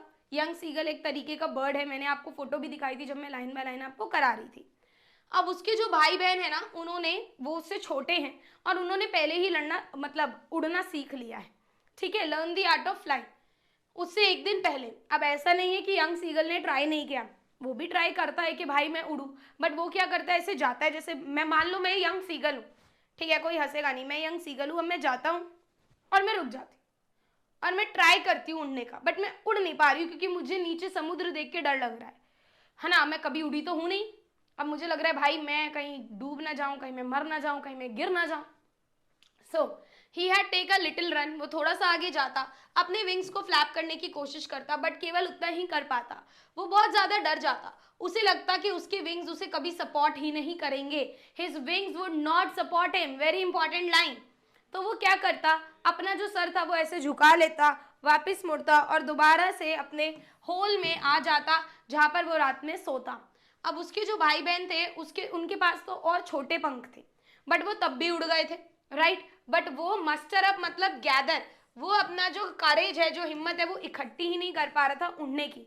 तो उसके पेरेंट्स उसे टॉन्ट करते, उसे गुस्सा करते, उसे धमकी देते कि हम तुझे स्टार्विंग मतलब भूखा छोड़ देंगे, तेरे लिए खाना नहीं लाएंगे हम जब तक तू उड़ेगा नहीं। But nothing could make him fly, but वो बेचारा उड़ ही नहीं पाता, जितना भी ट्राई कर ले वो बिल्कुल भी उड़ नहीं पाता। अब क्या हुआ, जो सीगल है वो हेल्पलेसली यानी कि मजबूर होकर वो किसको देख रहा है, अपने पेरेंट्स को देख रहा है, बेचारा कुछ कर तो पा नहीं रहा, हेल्पलेस है, मैं क्या ही करूं। तो वो उसे जलन भी हो रही है कि भाई मेरे पेरेंट्स जो हैं वो मेरे भाई बहन को सारी चीजें सिखा रहे हैं, ऊपर से उसे भूख भी लग रही है कि भाई इन्होंने मुझे खाना भी नहीं दिया है। तो वो देख रहे हैं कैसे उसके पेरेंट्स उसके भाई और बहन के साथ उड़ रहे हैं। They were perfecting them in the art of flying, कि कैसे उसके मम्मी पापा उसके भाई और बहन को उड़ना सिखा रहे हैं, कैसे ये सिखा रहे हैं कि तुम्हें फिश के लिए कैसे डाइव करना है, कैसे अपना खाना निकालना है, सारी चीजें वो सिखा रहे हैं। The whole family went on taunting him for his cowardice, मतलब कि डरपोकपन। तो सारी की सारी फैमिली उसे टॉन्ट कर रही है कि अबे तू कितना डरपोक है, तेरे बस की कुछ नहीं है, कोशिश कर रहे हैं, है ना, नेगेटिवली कोशिश कर रहे हैं कि शायद वो उड़ जाए, बट वो अंदर से उड़ना चाहता है बट वो नहीं उड़ पा रहा। ऐसा हमारे साथ भी होता है बहुत बार कि हम कुछ काम करना चाहते हैं बट हम डर जाते हैं, या हमें लगता है हमारे से वो चीज़ नहीं हो पाएगी। जैसे कि मैंने आपको कल भी बताया, आप में से बहुत सारे बच्चों ने कल वाली वीडियो नहीं देखी है, तो कल मैंने 8 बजे एक लाइव सेशन लिया था जिसमें मैंने बच्चों को बताया था कि आप इंग्लिश में कैसे पूरे नंबर ला सकते हो 100 आउट ऑफ 100, और लाए भी हैं। जिन्होंने संडे वाला सेशन अटेंड करा वो लोग एक सीनियर से भी मिले होंगे, टीना नाम की, है ना, जो बच्चे यहाँ होंगे वो बता पाएंगे। तो टीना ने बताया था उनको कि कैसे उसने इंग्लिश में 100 आउट ऑफ 100 स्कोर किया, राइट। तो वही मैंने आपको कल की वीडियो में भी बताया कि कैसे आप इंग्लिश को पढ़ें, कैसे आप 100 आउट ऑफ 100 स्कोर कर सकते हैं, ठीक है। तो अभी आगे क्या हुआ, अब भाई कोई खाना नहीं ला कर दे रहा, सब लोग अपने काम में लगे हैं, उसके भाई बहन सो रहे हैं, पापा अपने पंख साफ कर रहे हैं, मम्मी उसकी तरफ देख रही है। अब वो क्या कर रहा है, only his mother was looking at him, अब वो अटेंशन पाने की भी कोशिश कर रहा है। अब जैसे हमारे साथ क्या होता है, कभी कभी हमें ऐसा लगता है कि हम नहीं कर पा रहे, राइट, क्योंकि हम उसे ट्राई नहीं करते। बट मैंने आप लोगों को 7 डेज चैलेंज दिया कल ही, अगर आप उन 7 दिन में वो कर लिए जो मैंने बोला है तो आपको कोई नहीं रोक सकता इंग्लिश में 100 आउट ऑफ 100 लाने से, ये मेरा प्रॉमिस है, राइट। अब नेक्स्ट इंपॉर्टेंट चीज ये है नेक्स्ट इंपॉर्टेंट चीज ये है कि जब भी हमें हमारे पेरेंट्स से अटेंशन नहीं मिलता, वो हमसे बात नहीं करते, तो हम लोग एक्टिंग करते हैं थोड़ी बहुत, सबने करी है अपने बचपन में, है ना, कि पेट दर्द हो रहा है या मुझे कुछ हो रहा है ताकि उनका टेंशन मिले। अभी ये क्या कर रहा है, ये गया एक पैर पे खड़ा हो गया और सोने की एक्टिंग कर रहा है कि किसी का तो ध्यान मेरी तरफ जाएगा कि मैं क्या कर रहा हूँ, बट सब इसको इग्नोर कर रहे हैं, किसी का ध्यान इस पे नहीं गया। अब केवल उसकी मम्मी उसकी तरफ देख रही है। उसकी मम्मी ने क्या करा, she picked a piece of fish, उन्होंने एक फिश का टुकड़ा उठाया एंड वो उसके पास आने लगी, ठीक है। अब आप ये देख लो कि यहाँ पर हमारा सीगल है और ये उसकी मम्मी उड़ते हुए आ रही है, ठीक। अब ही लीन्ड आउट ईगरली, अब जैसे आप खाना दोगे, जैसे हम जो को खाना देते हैं तो वो यूं यूं करती रहती है, ऐसे ऐसे ऐसे करती रहती है वो, राइट। तो इसे क्या बोलते हैं, खाने पाने की उत्सुकपन। तो वैसे ही उसके साथ हो रहा है, वो ऐसे बाहर निकल गया, उड़ तो सकता नहीं, ऐसे कि जल्दी दो खाना दो खाना दो, ठीक है। अब क्या हुआ, the mother was very near to, अब मम्मी ना बहुत पास आके रुक गई और उनके पास था एक फिश का टुकड़ा, ठीक है। अब मैडेंड बाय हंगर, भूख से वो पागल हो रहा था, उसे और कुछ दिखाई नहीं दे रहा था, तो उसने क्या करा, उसने फिश पे छलांग मार ली, ठीक है। एंड बहुत तेज वो चीखा विद अ लाउड स्क्रीम, वो कभी ऐसे गिर रहा है, कभी ऐसे गिर रहा है, कभी ऐसे गिर रहा है, संभलने में टाइम लगेगा ना थोड़ा सा। अब अ टेरर सीज्ड हिम, पूरा उसके अंदर एकदम से डर आ गया, डर ने उसे जकड़ लिया एकदम, एंड उसका दिल बिल्कुल रुक गया, हिज हार्ट स्टूड स्टिल। अब उसकी मम्मी क्या कर रही थी, हिज मदर स्वूप्ड पास्ट हिम, उसकी मम्मी उसी के आसपास आवाजें निकाल रही थी, क्योंकि उन्हें पता था कि एक बार ही उड़ेगा तो उड़ लेगा, वो निकल ही नहीं रहा, ये प्रॉब्लम है, तो एक बार ही अब वो निकल गया तो अब वो उड़ लेगा। अब उसकी मम्मी भी उसके पास थी, वो भी चीख रही थी, she was answering him, he saw his 2 brothers and sister flying around him. फिर धीरे धीरे वो देख रहा है कि वो उड़ पा रहा है, धीरे धीरे वो देख रहा है कि विंग्स मेरे खुल गए हैं, है ना, और उसे ऐसा फील हो रहा है कि मैं इस चीज से डर रहा था। अब वो देख रहा है कि धीरे धीरे उसकी पूरी फैमिली उसी के आसपास उड़ रही है। अब सीगल कंप्लीटली भूल गया that he was not able to fly, कि कभी ऐसा भी था कि मैं उड़ नहीं पाता था, ये तो बहुत आसान है, तो ऐसा हो गया। सो फाइनली वो क्या कर रहा है, डाइव, सॉर, कर्व, ये सब क्या है, ये सब उड़ने की टेक्निक्स है, ठीक है, कि वो फाइनली उड़ रहा है और बहुत तेज तेज चीख भी रहा है। अब नीचे क्या है, बीनीथ मतलब नीचे, नीचे उसको पूरा समुद्र दिख रहा है, ग्रीन सी दिख रहा है। उसके पेरेंट और ब्रदर्स बेकॉनिंग मतलब कॉल, उसको बुला रहे हैं कि आजा आजा भाई आजा। अब क्योंकि वो बहुत टायर्ड फील कर रहा है, उसे भूख भी लगी है, उसने कुछ खाया नहीं है, राइट। तो जैसे ही वो ग्रीन सी पे आया, यानी कि समुद्र पे आया, तो उसके पैर डूबने लगे। अब जैसे ही क्या हुआ, पानी में वो आया तो वो नीचे की तरफ डूबने लगा, बट जैसे ही उसकी बेली ने पानी को टच किया, पेट ने पानी को टच किया, तो फिर वो नहीं डूबा, है ना, फिर वो उसके ऊपर ही रहा। हिज फैमिली वर प्रेजिंग हिम, अब उसकी फैमिली उसे अप्रिशिएट कर रही है, और उसकी फैमिली उसे खाना भी ऑफर कर रही है, फिश भी ऑफर कर रही है, because he had made his first flight, उसने अपनी पहली उड़ान भर ली है। ठीक है बेटा, पहली बार जब भी हम कोई काम करते हैं ना, हमें डर लगता है, राइट, बट हमें करना है। हम ऐसे डरपोक बन के घर पे तो नहीं बैठ सकते, क्योंकि जब तक हम करेंगे नहीं ना, हमें वो फीलिंग नहीं पता चलेगी। जैसे बहुत सारे बच्चे ये चीज मान लेते हैं, जैसे हमारी फैमिलीज में ना ये बोला जाता है कि हर कोई टॉपर थोड़ी होता है, कुछ मीडियम बच्चे भी तो होते हैं, प्रेशर क्यों दे हम बच्चे को टॉपर बनने का। मैं ऐसी हूँ कि मैं दोनों के बीच में बिलीव करती हूँ, ना तो हमें बच्चे को प्रेशर करना है कुछ भी चीज़ का, और ना ही हमें बच्चे को ये बोलना है कि it's okay not to be a topper, because जब तक वो टॉपर बनेगा नहीं ना, उसको वो वाली फीलिंग नहीं पता चलेगी। जब तक वो यहाँ नहीं पहुंचेगा ना, तो वो यहीं खुश रहेगा, उसे ये वाली फीलिंग ही नहीं पता। और उसे प्रेशर नहीं डालना कि तू बन, बट एटलीस्ट उसे थोड़ा सा इनकरेज करना है कि जितना उसके अंदर पोटेंशियल है, जितनी काबिलियत है, उतना तो कर, है ना। अब मान ले तेरे अंदर काबिलियत है 60 नंबर लाने की, बट तू बिना मेहनत के 40 ही ला के खुश है, कभी 60 आएंगे तो और खुशी होगी ना। तो that's what I am trying to convey. ठीक है, चलो जी। अब दूसरी जो स्टोरी है इसी चैप्टर के अंदर, 2 स्टोरीज अबाउट फ्लाइंग में, वो है एक एरोप्लेन और पायलट के बारे में। सो अभी क्या हुआ कि the moon was coming in the clear sky, रात हो रखी थी, मून था, स्काई एकदम क्लियर था। जो नरेटर है हमारा, वो अपना एरोप्लेन, यानी कि ओल्ड डेकोटा, उसके एरोप्लेन का नाम है डेकोटा एरोप्लेन, वो कहाँ जा रहा था, फ्रांस से इंग्लैंड जा रहा था। इंग्लैंड में उसकी फैमिली है, वो अपनी फैमिली, हॉलीडे था उसका, छुट्टी पड़ रहा था, तो अपनी फैमिली से मिलना चाहता था, उनके साथ ब्रेकफास्ट करना चाहता था। तो वो फ्रांस से इंग्लैंड जा रहा था। He was very happy, everything was perfect, sky was clear, weather was fine, सब चीज़ें बढ़िया थी। अब उसने पेरिस कंट्रोल में कॉल किया इंस्ट्रक्शन के लिए कि हाँ भाई मैं निकल रहा हूँ इंग्लैंड के लिए। तो उसे इंस्ट्रक्शन मिली कि आप 12 डिग्री वेस्ट की तरफ मुड़ जाओ।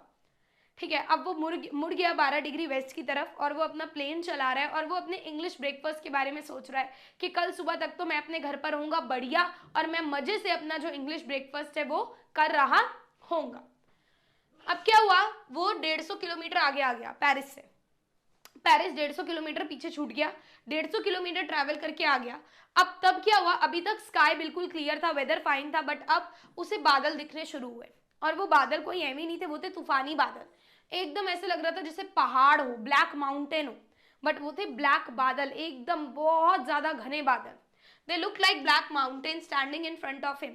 He couldn't avoid by flying up and over them. अब ना तो वो उनके ऊपर जा सकता है, ना वो उनके बीच से जा सकता है, क्योंकि उसके पास इतना पेट्रोल भी नहीं है कि वो नॉर्थ और साउथ में जा पाए, है ना। तो ना वो नॉर्थ में जा सकता है, ना साउथ में जा सकता है, ना ऊपर जा सकता है, ना बीच से निकल सकता है। अब उसने एक बार को सोचा कि मैं पेरिस चला जाता हूँ दोबारा, है ना, मैं यही कर सकता हूँ कि मैं जहाँ से आया हूँ 150 किलोमीटर, तो मैं 150 किलोमीटर पीछे चला जाता हूँ दोबारा। बट उसके मन में एक लालच आया, एक लालसा आई कि यार मुझे घर जाना है मेरे ब्रेकफास्ट के लिए, है ना, नहीं गया तो मैं फिर यहीं फंस जाऊंगा। तो उस रिस्क के लिए उसने क्या करा, अपना जो एरोप्लेन था वो बादलों के अंदर दे दिया, और बोला अब यार देख ही जाएगी जो होगा। अब जैसे ही उसने ये करा, तो बादलों के अंदर एवरीथिंग वॉज ब्लैक, क्योंकि ब्लैक बादल थे, कुछ भी उसे दिखाई नहीं दे रहा, he was not able to see anything.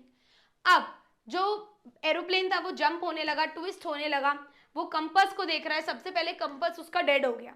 अब उसे डायरेक्शन नहीं पता कि मुझे कहाँ जाना है, जब कंपास ही डेड हो गया, बाकी इंस्ट्रूमेंट्स भी धीरे धीरे डेड होने लगे। उसने पेरिस कंट्रोल में कनेक्ट करने की कोशिश करी कि उसे हेल्प मिले, बट वो भी नहीं चल रहा, उसका रेडियो भी नहीं चल रहा, there was no answer.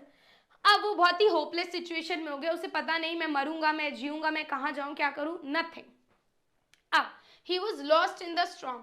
Suddenly उसे एक दूसरा एरोप्लेन दिखाई देता है। आप सोचो कितनी चमत्कार वाली बात है कि अभी तक उसे बाहर का कुछ नहीं दिखाई दे रहा था, अब सडनली उसको एक दूसरा एरोप्लेन बिल्कुल साफ दिखाई दे रहा है। एरोप्लेन के अंदर जो पायलट है वो भी उसको दिखाई दे रहा है। सो एरोप्लेन बिल्कुल उसके साथ में फ्लाई कर रहा था, वो पायलट का फेस देख पा रहा था, एंड उसे देख के बड़ी खुशी मिली।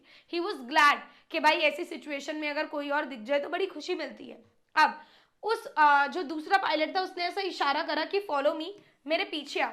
और नरेटर बोलता है बिल्कुल ओबीडियंट बच्चे की तरह, क्योंकि मैं तो खो चुका हूँ, तो मैं एक अच्छे बच्चे की तरह बिल्कुल उसके पीछे पीछे चलने लगा। अब क्या हुआ, मैंने ब्लैक एरोप्लेन को फॉलो किया आधे घंटे के लिए। अब मेरे पास केवल इतना ही फ्यूल था कि मैं केवल 5 या 10 मिनट और उड़ सकता हूं। अब मुझे फिर डर लगने लगा कि 5-10 मिनट बाद जो मेरा एरोप्लेन है वो तो गिर जाएगा, है ना, टूट जाएगा, तो मैं अब क्या करूं। तो अभी क्या हुआ, तभी उसने देखा कि जो सामने वाला एरोप्लेन है वो नीचे जा रहा है, ठीक है, यानी कि रनवे उसको दिखा, लाइट्स उसको दिखी, एयरपोर्ट उसको फाइनली दिखा। तो वो बहुत खुश हो गया कि फाइनली मैं कहीं पे लैंड कर रहा हूं। अब जब वो लैंड हो जाता है तो वो अपने जो फ्रेंड है, यानी कि जो जिसने जान बचाई, उसके लिए पूछने जाता है, ठीक है, देखता है बट स्काई में उसे कोई नहीं दिखता, आगे पीछे भी कोई नहीं दिखता। तो वो क्या करता है, थैंक यू बोलना चाहता है, तो वो कंट्रोल टावर में जाता है। वहां पर एक लेडी बैठी होती है, तो उसने बोला कि वो जो पायलट था मेरे साथ वो कहाँ पर है। तो लेडी ना बहुत ही अजीब से तरीके से देखती है, स्ट्रेंज मैनर में, एंड शी स्टार्टेड लाफिंग। बोलती है व्हाट, कौन, यहाँ तो कोई नहीं था, मतलब जो मैं रडार पे देख पा रही हूँ आपका ही एक लौता एरोप्लेन जो है वो उड़ रहा था, उसके अलावा कोई भी नहीं उड़ रहा था। She could only see his aeroplane who helped the narrator to arrive there safely without a compass, radio, fuel. It remained an unsolved mystery. तो चैप्टर के एंड में ये एक अनसॉल्व्ड मिस्ट्री है कि आखिरकार अगर किसी ने उसकी मदद करी तो वो कौन था। ठीक है, नेक्स्ट चैप्टर पे चलते हैं, from the diary of Anne Frank. अभी जो एन फ्रैंक है उनके बारे में ये पूरा का पूरा चैप्टर है, जैसे कि आपको पता है, ठीक है। यहाँ पर लिखा है कि एन फ्रैंक के लिए एक डायरी लिखना बहुत ही स्ट्रेंज एक्सपीरियंस था, बहुत ही अजीब सी बात थी। अब मैं अगर आप सबको एक डायरी लाकर दे दूं और मैं बोलूं कि लो बच्चों डायरी लिखो, तो आप बोलोगे अरे मैम क्या लिखे, कुछ समझ ही नहीं आ रहा इसमें, तो राइट, क्योंकि बहुत अजीब, अगर आपने पहले कभी कुछ लिखा नहीं तो शुरू शुरू में आपको थोड़ा सा अजीब लग सकता है, ठीक, बिकॉज उसने कभी भी नहीं लिखा था। She never written anything like this before. She feels that no one else except her will be interested in the musing. Musing क्या होता है, थॉट्स, विचार। तो उन्हें लगता है कि मैं तो 13 साल की हूँ, मेरी डायरी पढ़ने में कौन इंटरेस्टेड होगा, है ना, मेरी सोच विचार कौन पढ़ने में इंटरेस्टेड होगा। तो उसने अपने लिए डायरी लिखना शुरू करा, क्योंकि जितनी भी अंदर चीजें थी वो उसको बाहर निकालनी थी। उसे लगता था मेरे पास कोई ट्रू फ्रेंड नहीं है, मेरे पास फ्रेंड्स बहुत सारे, अब आप लोगों के पास भी फ्रेंड्स बहुत सारे होते होंगे, बट आप उनके पीठ पीछे बुराई करते होगे किसी और के साथ मिलके, राइट, क्योंकि आपको उनके साथ वैसा बॉन्ड फील नहीं होता होगा, काम चलाओ फील होता होगा, ठीक है। तो यहाँ पे एन फ्रैंक भी बोलती हैं कि मेरे पास कोई एक ट्रू फ्रेंड नहीं है और इसलिए मैं डायरी के अंदर अपनी सारी चीजें निकालना चाहती हूँ। फिर वो बोलती हैं patience, paper has more patience than people. ये बहुत इंपॉर्टेंट क्वेश्चन है जो कि बोर्ड एग्जाम में पूछ लिया जाता है। अब एन को फील होता है कि जो पेपर है ना उसमें लोगों से ज्यादा पेशेंस होता है, यानी कि किताब में, डायरी में हम इंसानों से ज्यादा पेशेंस है। ऐसा क्यों लगता है बच्चों उन्हें, जल्दी से बताओ इन द कमेंट सेक्शन, ऐसा उन्हें क्यों लगता है? क्योंकि इंसान इरिटेट हो जाता है, पेपर इरिटेट हो सकता है, पेपर में आप जो चाहो जब चाहो जितना चाहो लिख सकते हो। इंसान एक बार को बोल सकता है यार पका मत, मैं सुन सुन के बोर हो गया, राइट, बट पेपर ऐसा कभी भी नहीं करता। So there was a time she was little depressed. वो बताती हैं कि एक बार की बात है, मैं थोड़ी सैड थी, मैं घर पे बैठी हुई थी, मुझे कहीं नहीं जाना था, ठीक है, और मुझे केवल अपनी नोटबुक के साथ ही रहना था। तो मैंने डिसाइड करा कि मैं डायरी लिखूंगी और मैं तब तक उस डायरी को किसी को नहीं पढ़ाऊंगी जब तक मुझे कोई एक रियल फ्रेंड नहीं मिल जाता। अब एन ने क्या बोला, एन ने बोला कि मेरे पास लमसम 30 लोग हैं जिन्हें मैं मेरा फ्रेंड्स बोल सकती हूँ, मेरे पास फैमिली है, लविंग आंट्स हैं, एक अच्छा खासा घर है, पेरेंट्स हैं, एक 16 साल की बहन है, यानी कि मैं कोई अकेली नहीं हूँ, मैं तनहा नहीं हूँ, अकेली नहीं हूँ मैं, समझ रहे हो। बट स्टिल मुझे थोड़ा सा अलोन फील होता है, क्योंकि मैं इनसे ऑर्डिनरी चीज़ों के बारे में ही बात कर पाती हूँ कि कैसे हो क्या है, मैं कुछ पर्सनल बात नहीं कर पाती, कुछ बॉन्ड शेयर मैं इनके साथ नहीं कर पाती। एंड वो बोलती है कि प्रॉब्लम उनमें नहीं मेरे में ही है, मैं लोगों पे कन्फाइड या ट्रस्ट इतनी इजीली नहीं कर सकती, दिस इज वाई। और इसीलिए उन्होंने डायरी लिखना शुरू करा। वो डायरी को अपनी फ्रेंड की तरह मानती हैं और उन्होंने डायरी को नाम दिया किटी, ठीक है, क्लियर। अब आगे क्या हुआ, वो बोलती है कि देखो अगर मैं सीधा डायरी लिखना शुरू कर दूंगी तो किसी को भी समझ नहीं आएगा कि मैं क्यों लिख रही हूँ, क्या कर रही हूँ ये सब, राइट। तो इसीलिए मैं यहाँ पर ये चाहती हूँ कि पहले मैं थोड़ा सा अपनी फैमिली के बारे में आपको ब्रीफ बता दूँ, ताकि आपको पता चल जाए कि एन फ्रैंक कौन है, और तब मैं डायरी लिखना शुरू करूँ। तो वो अपने पापा के बारे में बताती हैं कि मेरे पापा मोस्ट अडोरेबल फादर है, सबसे प्यारे पापा हैं। मेरे पापा 36 ईयर के थे जब उन्होंने शादी करी मेरी मम्मी से। मेरी मम्मी 25 साल की थी। मेरी बहन का नाम मार्गरेट है और वो 1926 में उसका जन्म हुआ, और मेरा जन्म हुआ 12 जून 1929 को। हम लोग हॉलैंड गए 1933 में, वहाँ मैंने मेरी एजुकेशन को कंप्लीट करा। 1942 में जो मेरी ग्रैंड माँ थी जिनसे मैं बहुत क्लोज थी, उनकी डेथ हो गई। अब एन ने डायरी लिखना शुरू करा 20 जून 1942 को। तो ये कुछ इंपॉर्टेंट चीजें हैं जो उन्होंने अपने बारे में उस डायरी के अंदर बताई। अब आगे क्या हुआ, अब वो बताती हैं कि मेरी ना आज तक सबसे अच्छी बनी है, सारे टीचर्स से मेरी अच्छी बनी है। अब आप में से भी कुछ बच्चे होंगे जिन्हें टीचर्स से अच्छी बना के रखने में मजा आता होगा, राइट।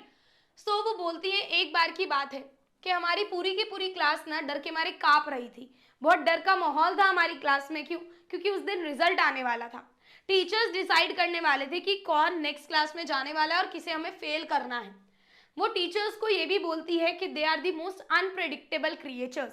अनप्रेडिक्टेबल मतलब कोई अनुमान नहीं लगा सकता कि एक टीचर कब क्या कर दे, ठीक है, किसको पास कर दे, किसको फेल कर दे, क्या कर दे, कुछ नहीं पता। सो उन्हें रियलाइज होता है कि भाई अगर मैं मेरी क्लास में देखूँ ना तो आधे से ज्यादा बच्चे तो डम है, यानी कि क्वार्टर ऑफ स्टूडेंट्स को तो यहाँ पे फेल हो जाना चाहिए। बट वो बोलती हैं पता नहीं टीचर्स का डिसीजन क्या होगा, प्रिडिक्ट करना मुश्किल है किसको पास करे या फेल। अब वो बोलती हैं कि मुझे मेरी या मेरी जो गर्लफ्रेंड्स हैं, जो मेरी लड़कियां हैं, जो मेरी दोस्त हैं, मुझे उनकी फिक्र नहीं है। बट केवल एक सब्जेक्ट है जिसमें मैं डरी हुई हूँ, वो है मैथ्स। बाकी सारे टीचर्स से तो मेरा अच्छा रिलेशन है, बट जो मैथ्स के टीचर है मिस्टर कीजिंग, वो एक ओल्ड फैशन टीचर है और वो मुझे पसंद नहीं करते क्योंकि मैं बातें बहुत करती हूँ। तो उनसे मेरी खटपट चलती रहती है और इसीलिए मुझे मैथ्स में काफ़ी ज़्यादा डर लग रहा है, ठीक है। अब आगे क्या हुआ, जो मैथ्स टीचर हैं वो क्या करते हैं, वो एन फ्रैंक को एक्स्ट्रा होमवर्क दे देते हैं कि भाई सुन, तू बहुत ज़्यादा बातें करती है ना, और तू बाहर जाने वालों में से नहीं है, तो तू एक्स्ट्रा होमवर्क कर।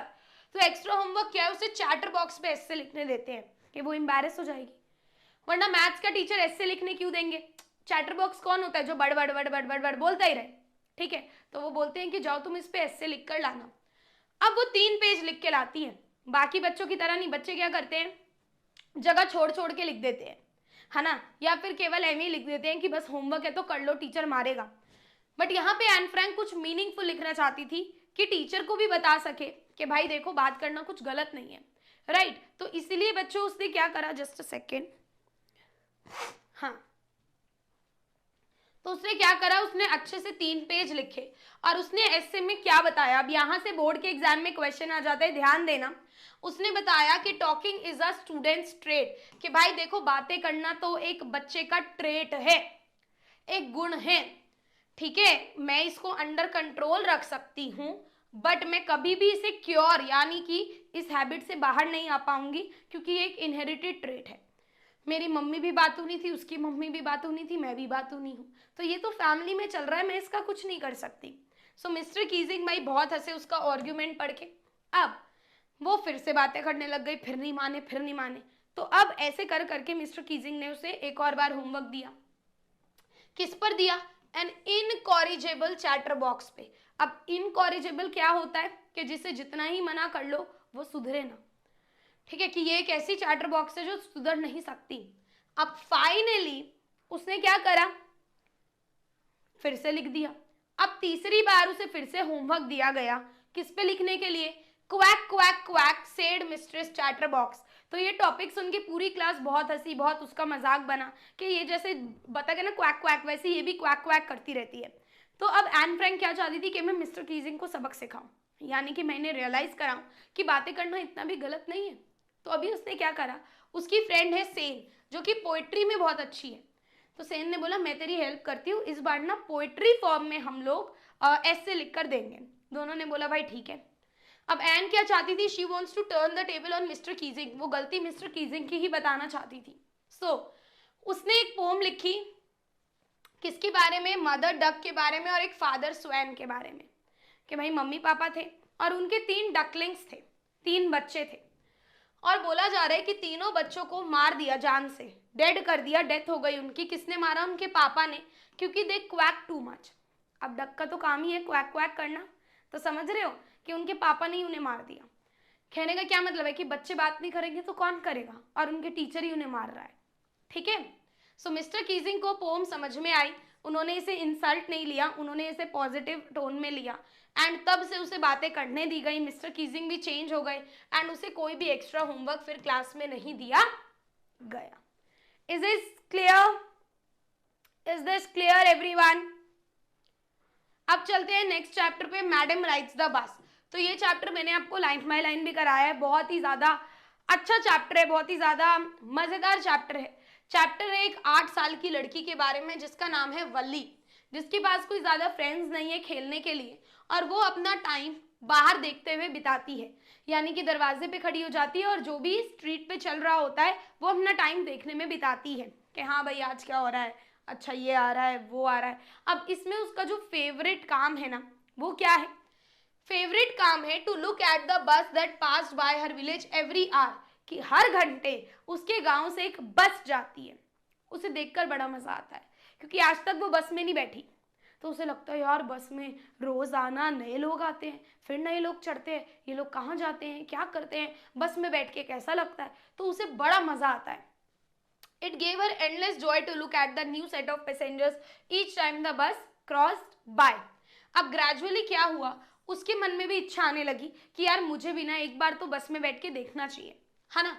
तो अभी धीरे धीरे ये जो विश थी ना, ये बहुत ही स्ट्रॉन्ग डिजायर में बदल गई। ठीक है, यानी कि बहुत स्ट्रॉन्ग होती गई दिन पे दिन, कि वो सीरियस हो गई कि मुझे तो बस में बैठना ही है, एंड देयरफॉर उसने अपना ये मिशन बना लिया। सोचो एक 8 साल की लड़की, आपको ऐसा नहीं करना बेटा, वो फिक्शन है, ठीक है, ये रियल लाइफ है, आप ऐसा कुछ मत करना। तो उसने अपना मिशन बना लिया कि भाई मुझे तो बस में बैठना है। अब उसे क्या करा उसने, she started listening to the conversation between her neighbours who frequently travelled by bus. अब जो लोग बस से आते थे जाते थे, वो उनके बीच की बातें सुनने लगी, इंफॉर्मेशन कलेक्ट करने के लिए कि बस कहाँ जाती है, कितने पैसे लेती है, कब आती है, सारी चीजें। ठीक है, अब इसी प्रोसेस में वो एक दो क्वेश्चन, एक दो सवाल भी पूछ लेती ताकि उसे और ज्यादा इंफॉर्मेशन मिल जाए। और यही करते करते उसने पता लगाया कि जो टाउन है वो 6 माइल्स अवे है, नंबर 1, ये पहली इंफॉर्मेशन उसे पता चली। नंबर 2, उसको पता चला कि बस है ना 45 मिनट्स लेती है एक साइड ट्रैवल करने के, यानी कि विलेज से टाउन जाने के 45 मिनट्स, फिर टाउन से विलेज आने के 45 मिनट्स। अब फिर उसने बोला कि एक साइड का जो फेयर है, जो किराया है, वो 30 पैसे है, यानी कि अगर मुझे आना जाना करना है तो मेरे पे 60 पैसे होने चाहिए। तो ये सारी जानकारी भाई उसने पता लगा ली। अब धीरे धीरे उसने अपनी प्लानिंग करना शुरू करा, प्लान करती, रीप्लान करती, ताकि वो स्नीक आउट कर पाए। स्नीक आउट मतलब अपने मम्मी को बिना बताए घर से बाहर जा पाए। ठीक है, तो वल्ली ने तो कर लिया, बट हमें नहीं करना, बिकॉज वल्ली तो फिर भी 8 साल की है ना, फिक्शन है। आज की डेट में तो अगर 16-17 साल के बच्चे भी अकेले निकल रहे तो वो भी सेफ नहीं है। ठीक है, सो अब उसने क्या करा, उसे पता है कि भाई मेरी मम्मी दोपहर में सोती है, जब वो सोती है उन्हीं घंटों का इस्तेमाल करके मैं अपना घूम के आ सकती हूँ। She needed to save the money. अब मेन बात थी पैसे सेव करने की, है ना, प्लान सब कर लिया, पैसे सेव करने हैं। अब वो इजी नहीं है, क्योंकि एक छोटी सी बच्ची 60 पैसे भी कहाँ से लाएगी। तो अब उसे रेजिस्ट करना पड़ा, जितने भी पैसे उसे मिलते। वो मेले में गई, मेले में जाने के बाद ऑब्वियसली एक छोटी सी बच्ची है, बहुत सारी चीजें करने का मन करता है, बट उसने रेजिस्ट किया, खुद को रोका ना। तो उसने कैंडी ली, टॉफीज ली, ना वो झूले पे झूली। फाइनली उसने पैसे जोड़ लिए और एक दिन वो 8 साल की बच्ची निकल गई बस में ट्रैवल करने।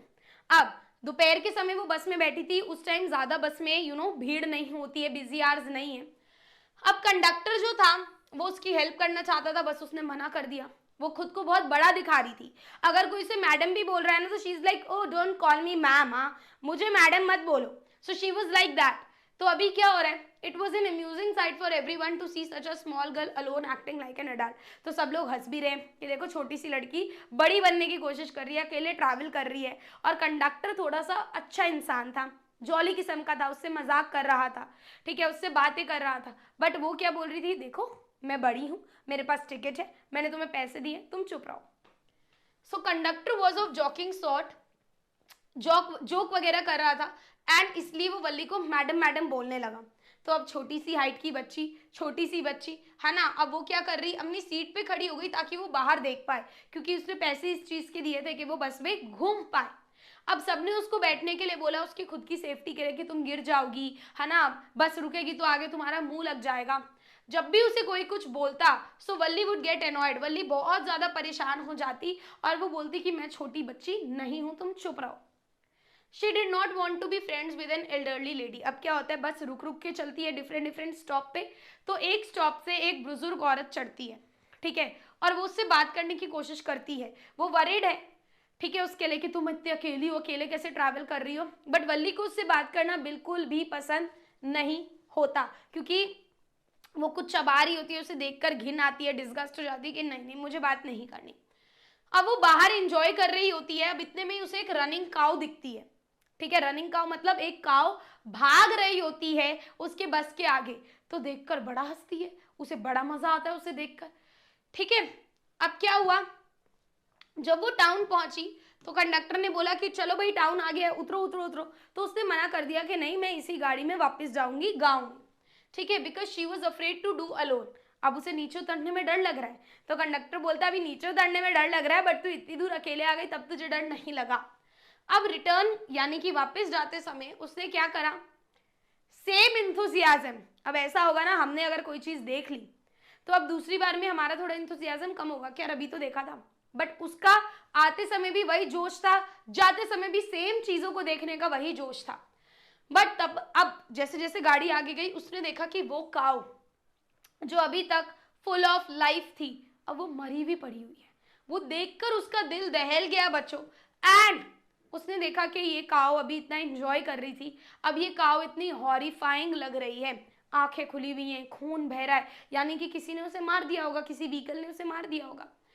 So Valli got terrified at the fact that how a creature so full of life can instantly turn into something horrible. तो छोटी बच्ची के लिए ये सब एक्सपीरियंस करना बहुत ज़्यादा हार्श था, वो बहुत डर गई और उसके बाद वो चुपचाप बैठी रही, उसने खिड़की से बाहर नहीं देखा। जब वो घर पहुंची तो उसने क्या करा, उसने अपनी मम्मी और आंटी को देखा कि वो लोग बात कर रहे हैं about the endless possibilities in the world outside, यानी कि उसकी मम्मी और आंटी बात कर रहे हैं कि देखो दुनिया में क्या क्या हो रहा है, अभी हम लोग अंदर बात कर रहे हैं, पता नहीं बाहर क्या चल रहा होगा। और वल्ली ने इसे अपने पे ले लिया कि हाँ ये सही बोल रहे हैं कि भाई ये तो अंदर बात कर रहे हैं और देखो बाहर मैं घूम भी आई। तो वल्ली क्या बोलती है हाँ हाँ आप सही बोल रहे हो, सही। तो दोनों ना एस्टॉनिश यानी शॉक्ड हो जाते हैं कि पिद्दी सी लड़की हमें बता रही है हम सही बोल रहे हैं कि नहीं। अब उसे तो पता है वल्ली को कि वो क्या बोल रही है, बट उसकी मम्मी और आंट को नहीं समझ में आ रहा कि इसने ऐसा क्यों बोला। ठीक है गाइस, अभी क्या हुआ, वो बोलती है नहीं नहीं मैं तो कुछ नहीं बोल रही, शी वॉज कैजुअली एग्रीइंग कि मैं तो बस जो मम्मी बोल रही है ना कि बाहर हमें पता नहीं होता बट बहुत सारी चीजें हो जाती है, मैं तो उस पर बस एग्री कर रही हूँ। तो उसकी आंटी बोलती है देखो वल्ली को देखो कैसे बड़ों की बातों में आती है। अब आंटियों का बच्चों काम ही होता है हमारी मम्मियों को भड़काना, है ना। तो वो क्या बोल रही है, देखो इसको कैसे ये बड़ों की बातों में अपनी नाक घुसा रही है। बट ओनली वल्ली न्यू कि वो किसको रेफर कर रही थी, बिकॉज किसी को भी उसकी बस जर्नी के बारे में नहीं पता था। क्लियर एवरीवन, एक बारी फटाफट से बता दो if this is clear, then we are moving to chapter number 6 sermon at Banaras. हाँ जी,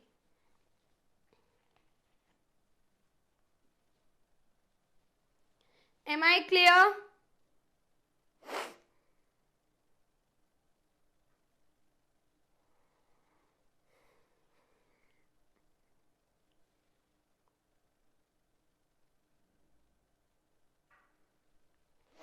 पक्का?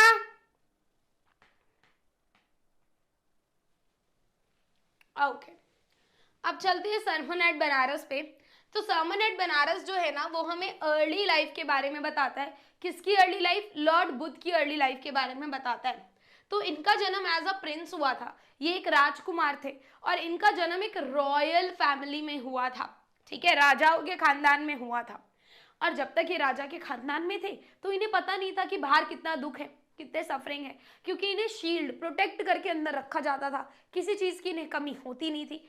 तो एक दिन ये बाहर गए, हंटिंग पे गए और इन्होंने वहां पर बहुत सारी सफरिंग देखी, है ना। एक बूढ़ा इंसान देखा, एक सिक आदमी देखा, एक इंसान को भिक्षा मांगते हुए देखा, एक मृत इंसान को देखा, और वहां से ना इनका दिल दहल गया कि वर्ल्ड में ये सब भी है और मुझे तो ये सब पता ही नहीं है।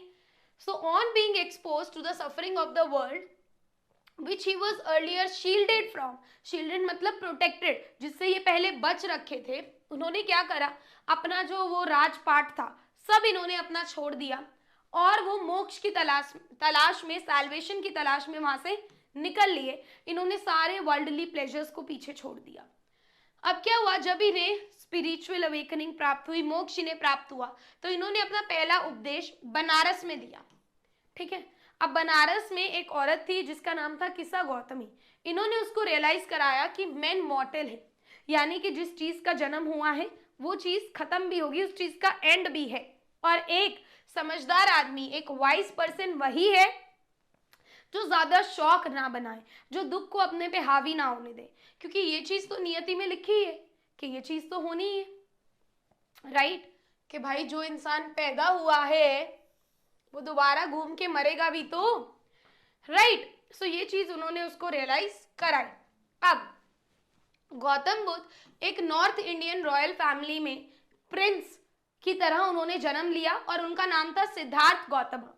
वो 12 साल के थे जब उन्हें दूर भेज दिया गया, क्या करने के लिए, जो हिंदू के रिलीजियस बुक्स होती है, ग्रंथ होते हैं, क्योंकि पहले के गुरुकुल में यही पढ़ाया जाता था, अब पढ़ाई चेंज हुई है ना, जब ये अंग्रेज आए हैं हमारे पास, वरना क्या पता आज भी हम गुरुकुल में पढ़ रहे होते, राइट। तो उन्हें भेज दिया गया एंड जब वो वापस आए 4 साल बाद तो उनकी शादी करा दी गई एक प्रिंसेस से। उन दोनों का एक बेटा भी हुआ एंड उन्होंने रॉयल लाइफ 10 साल तक जी, वो जो एक होती है ना शान बान, 10 साल तक उन्होंने जिया। अब ऑब्वियसली जो रॉयल लोग हैं, है ना, जो राजा महाराजा हैं, उन्हें प्रोटेक्ट करके रखा जाता था। वर्ल्ड के जितने भी अनप्लेजेंट एक्सपीरियंसेस हैं उन सबसे इन्हें प्रोटेक्ट करके रखा जाता था। अब एक दिन इन्होंने एक सिख आदमी को देखा, एक एजेड, एक बूढ़े आदमी को देखा, एक फ्यूनरल प्रोसेशन यानी कि एक अंतिम संस्कार होते हुए देखा, और एक मॉन्क को देखा जो कि भिक्षा मांग रहा था। तो इन एक्सपीरियंसेस से इनकी आंखें खुली, है ना, कि ये मैं क्या लाइफ जी रहा हूँ। लाइफ में हम लोग लेकर क्या जाएंगे, आज को हम लोग देखते हैं कि इतनी भीड़ है दुनिया में, है ना, पैसा पैसा पैसा पैसा, मरने के बाद छाती पे तो लेके जाना नहीं है, सब यही छूट जाएगा, राइट। तो फिर वो बोल रहे हैं कि फिर ये मोह माया क्यों, ठीक है। एंड दस उन्होंने सारी रॉयल्टी अपनी छोड़ दी और वो मोक्ष की तलाश में निकल लिए। अब जब मोक्ष मिल गया तो उन्होंने प्रीच करना यानी कि लोगों को समझाना, अपने भाषण देना शुरू करा एंड उन्होंने उपदेश देना शुरू करा। पहला उपदेश, पहला सवन उन्होंने बनारस में दिया। अब बनारस में एक औरत थी जिसका नाम था किसा गौतमी, जिसका इकलौता बेटा मर चुका था, ठीक है, इकलौते बेटे की डेथ हो चुकी थी, suffering with unending pain, obviously बहुत दुख होगा, है ना, अंदाजा नहीं लगा सकते, बहुत उसे दर्द हो रहा था। तो वो एक घर से दूसरे घर जाती है। ये क्वेश्चन आता है बोर्ड के एग्जाम में कि पहली बार गौतमी एक घर से दूसरे घर क्यों गई। तो आप बोलोगे भाई वो एक घर से दूसरे घर जाती है क्या करने, मेडिसिन मांगने, कि अपने बेटे को गोद में कि प्लीज इसे जिंदा करने के लिए कोई दवाई दो दवाई दो दवाई दो। लोग बोलते हैं कि शायद ये पागल हो गई है। अब जब एक दिन वो एक आदमी से मिलती है जो उसको लॉर्ड बुद्ध के पास भेजता है कि ना इनके पास जरूर तुम्हारी प्रॉब्लम का सॉल्यूशन होगा। सो लॉर्ड बुद्ध बोलते हैं ठीक है तेरा बेटा जिंदा हो जाएगा, पर एक शर्त है। शर्त क्या है कि तू मस्टर्ड सीड्स ला, पर मस्टर्ड सीड तुझे एक ऐसे घर से लानी है जहां पर कोई डेथ ना हुई हो, कोई डेथ ना हुई हो, किसी का बेटा, भाई, बाप, दादा, परदादा, माँ, बहन, कोई ना मरी हो। एक ऐसे घर से तू मस्टर्ड सीड्स ला। उसमें एक होप आ गया, आशा की किरण आ गई कि हाँ हाँ मैं अभी ले आती हूँ, मेरा बेटा जिंदा हो जाएगा। अब वो दूसरी बार एक घर से दूसरे घर गई। क्वेश्चन आता है दूसरी बार क्यों गई। सो दूसरी बार अब वो एक घर से दूसरे घर गई, बट टू हर डिसमे यानी कि निराश होकर, क्या हुआ, डिसअपॉइंट होकर। मस्टर्ड सीड तो सब दे रहे थे बट कोई भी ऐसा घर नहीं था जिसमें डेथ ना हुई हो, जो लॉर्ड बुद्ध की कंडीशन थी, है ना, कि सब लोग बोलते थे बहन देखो हमारे घर में ना जितने लोग जी रहे हैं उनसे ज्यादा तो डेथ हो चुकी है, तो तुम हमें हमारा दुख मत याद दिलाओ, ठीक है। तो ऐसा सब होता गया होता गया होता गया। अब वो बहुत ज्यादा थक गई और रोड के किनारे आके बैठ गई और तब उसे ये चीज रियलाइज हुआ कि शायद लॉर्ड बुद्ध मुझे यही एहसास कराना चाहते थे कि ऐसा दुनिया में एक भी घर नहीं है जिसमें किसी की भी डेथ ना हुई हो। तो ये एक ऐसी चीज है जो होगी ही होगी, राइट। और मैं अपने दुख में इतनी सेल्फिश हो गई थी, तो उसे एहसास हुआ, कॉन्शियस हुई वो कि मैन मॉर्टल है, आज नहीं तो कल सबको मरना है और दुख तो होगा, बट उस दुख को अगर हम अपने पे हावी कर लेंगे तो हम बेकार हो जाएंगे, यानी कि हमारी हेल्थ डिग्रेड हो जाएगी एंड कोई भी ये साइकिल ऑफ लाइफ से नहीं बच सकता। सोचने में हमें बहुत अजीब लगता है कि यार हम मर जाएंगे, हमारे घर वाले, हमें बहुत अजीब लगता है, बट ये ट्रूथ है एंड यही बुद्धा उसको अंडरस्टैंड कराना चाहते थे। So according to Lord Buddha, feelings of grief and sorrow only increase man's pain and suffering, कि ये जो दुख और पीड़ा है ना, ये केवल आदमी का दर्द और बढ़ाती है, ठीक है, और इससे हमारी हेल्थ भी डिटोरिएट होती है, खराब होती है। इसीलिए एक वाइज पर्सन कौन है, ये क्वेश्चन आ जाता है कि who is wise person according to Lord Buddha. So एक वाइज पर्सन वही है जिसे इस नियति, नेचर के बारे में पता हो, and must not grieve at something bound to happen, और वो इस दुख को अपने पर हावी ना करे जो चीज होनी ही होनी है, ठीक है, और तभी एक इंसान हैप्पी और ब्लेस्ड रह सकता है। Clear everyone? Let's move to chapter number 7, the proposal. अब भाई ये एक प्ले है, इसमें 3 कैरेक्टर हैं, Stepan Stepanovich Chubukov, Natalia Stepanova and Ivan Vassilyevich Lomov. हम इन्हें नटालिया, लमोव और चुबुकॉव के नाम से पुकारेंगे। अब चुबुकॉव एक बहुत ही अमीर लैंड ओनर है, ठीक है, नटालिया उसकी बेटी है 25 साल की, और लमोव इनका नेबर है। अभी क्या होता है देखो। जैसे ही प्ले शुरू होता है, बड़ा ही मस्त प्ले है भाई ये, है ना। जो चैप्टर का नाम है प्रपोजल, वो छोड़ के बाकी सारी चीजें हो जाती है यहाँ। अभी हुआ क्या, जैसे ही पर्दा ऊपर उठता है तो हम देखते हैं कि लमोव बड़े टान बान, मतलब आन बान से, है ना, बिल्कुल तैयार व्यार होकर एकदम ऐसे बिल्कुल इवनिंग ड्रेस पहन के चुबुकॉव के घर में एंटर कर रहा है। आप देख सकते हो कि कितना तैयार होकर ये आया है अपने इवनिंग अटायर, मतलब ड्रेस में। अब चुबुकॉव बहुत सरप्राइज है, बोल रहा है अबे इसकी कौन सी शादी हो रही है, मतलब क्या हो गया इसको। तो वो बोल रहा है भाई क्या ओकेजन है, तू इतना तैयार होकर क्यों आया है। सो लमोव बोलता है कि मैं ना एक रिक्वेस्ट करने आया हूँ।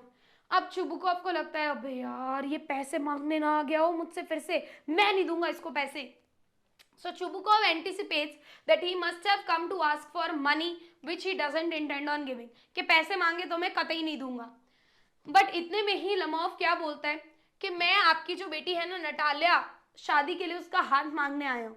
अब वही चुबुकॉव जो अभी तक बोल रहा था अबे यार ये क्यों आ गया, अब वो एकदम से हैप्पी हो गया, गले से लगा रहा है, पपिया कर रहा है, बिठा रहा है, उसको इज्जत दे रहा है। तो चुबुकॉव गेट्स फिल्ड विद एक्साइटमेंट और वो फटाफट से नटालिया को बुलाने चला जाता है कि ठीक है मैं उसे बुलाकर लाता हूँ। अब जब चुबुकॉव वहां से एग्जिट हो गया, अकेला लमोव बैठा हुआ है, तो वो सोच रहा है यार ये डिसीजन सही तो है ना, मतलब मैं 35 साल का हो गया हूँ, है ना, मुझे पैल्पिटेशंस होते हैं, यानी कि मेरा दिल अपने आप तेज तेज धड़कने लगता है, सांस मेरी फूलने लगती है, मैं अच्छे से सो भी नहीं पाता हूँ। ये सारी बातें तो ऑफ कोर्स मैं इन्हें नहीं बताऊंगा, बट अब मैं अगर अभी भी शादी नहीं करूंगा तो मैं कब करूंगा, है ना। तो उसे एहसास है कि मैं कोई राजकुमार नहीं हूँ, और अगर मैंने अभी भी शादी नहीं करी तो कोई हूर की परी मेरे लिए नहीं आ रही है। सो उसे लगता है कि ये बेस्ट एज है शादी करने के लिए, एंड ही इज हैप्पी, वो खुश है दैट उसने अपना माइंड नटालिया के लिए बना लिया है। यानी कि ऐसा नहीं है कि वो नटालिया से बेइंतहा मोहब्बत करता है ना, नटालिया से बिल्कुल प्यार करता है और आ रहा है प्रपोज करने, नहीं नहीं नहीं नहीं नहीं नहीं, वो काम मतलब और ऑप्शन नहीं है। जब बंदे पे ऑप्शन की कमी होती है ना, फिर वो अपना दिमाग बना लेता है।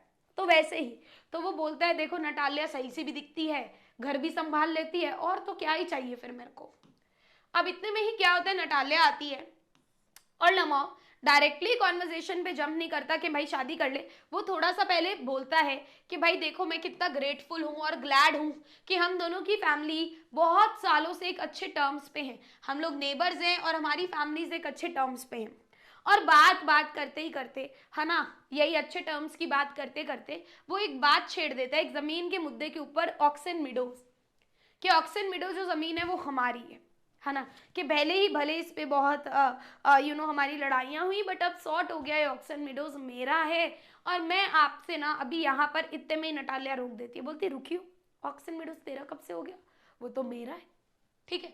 So while continuing to talk about his land he somehow mention about Oxen Meadows, जो कि पहले बहुत डिस्प्यूटेड प्रॉपर्टी रही है। अब आपको पता है प्रॉपर्टीज को लेके लोगों में कितने झगड़े होते हैं, है ना। तो वो बोलता है कि अब तो वो मेरा है। सो नटालिया बिलीव ही नहीं कर पाती बिकॉज उसे लगता है that Oxen Meadows belong to her family, के वो उसकी फैमिली के। दोनों में ही एक बहुत हीटेड डिस्कशन चालू हो जाता है। तो आया वो प्रपोज करने होता है, बट अब वो कलेश कर रहे, लड़ाइयां कर रहे हैं। एंड इतने में ही चुबुकॉफ जो बाप होता है वो भी आ जाता है और वो भी लड़ाई में शामिल हो जाता है कि अच्छा ऐसे कैसे, हमारा है ऑक्सन मीडोज, तू कौन होता है, ये वो। तो और कॉन्वर्जेशन हीट अप हो जाता है। अब वो लोग शाउट कर रहे हैं, स्क्रीम कर रहे हैं। अब इतने में ही लमोफ को क्या होता है, उसका दिल फिर से धड़कना शुरू, है ना, उसकी सांस फिर से फूलना शुरू हो जाती है, उसकी तबीयत खराब होने लगती है, नम फुट हो जाता है। उन्हें समझ नहीं आता क्या हो रहा है, वो उसको घर से बाहर निकाल देते हैं। सो जो उसकी तबीयत खराब है, ये लोग बोलते हैं निकल। So they throw Lomov out of the house and continue cursing him, और अभी भी उसे गालियां दे रहे हैं।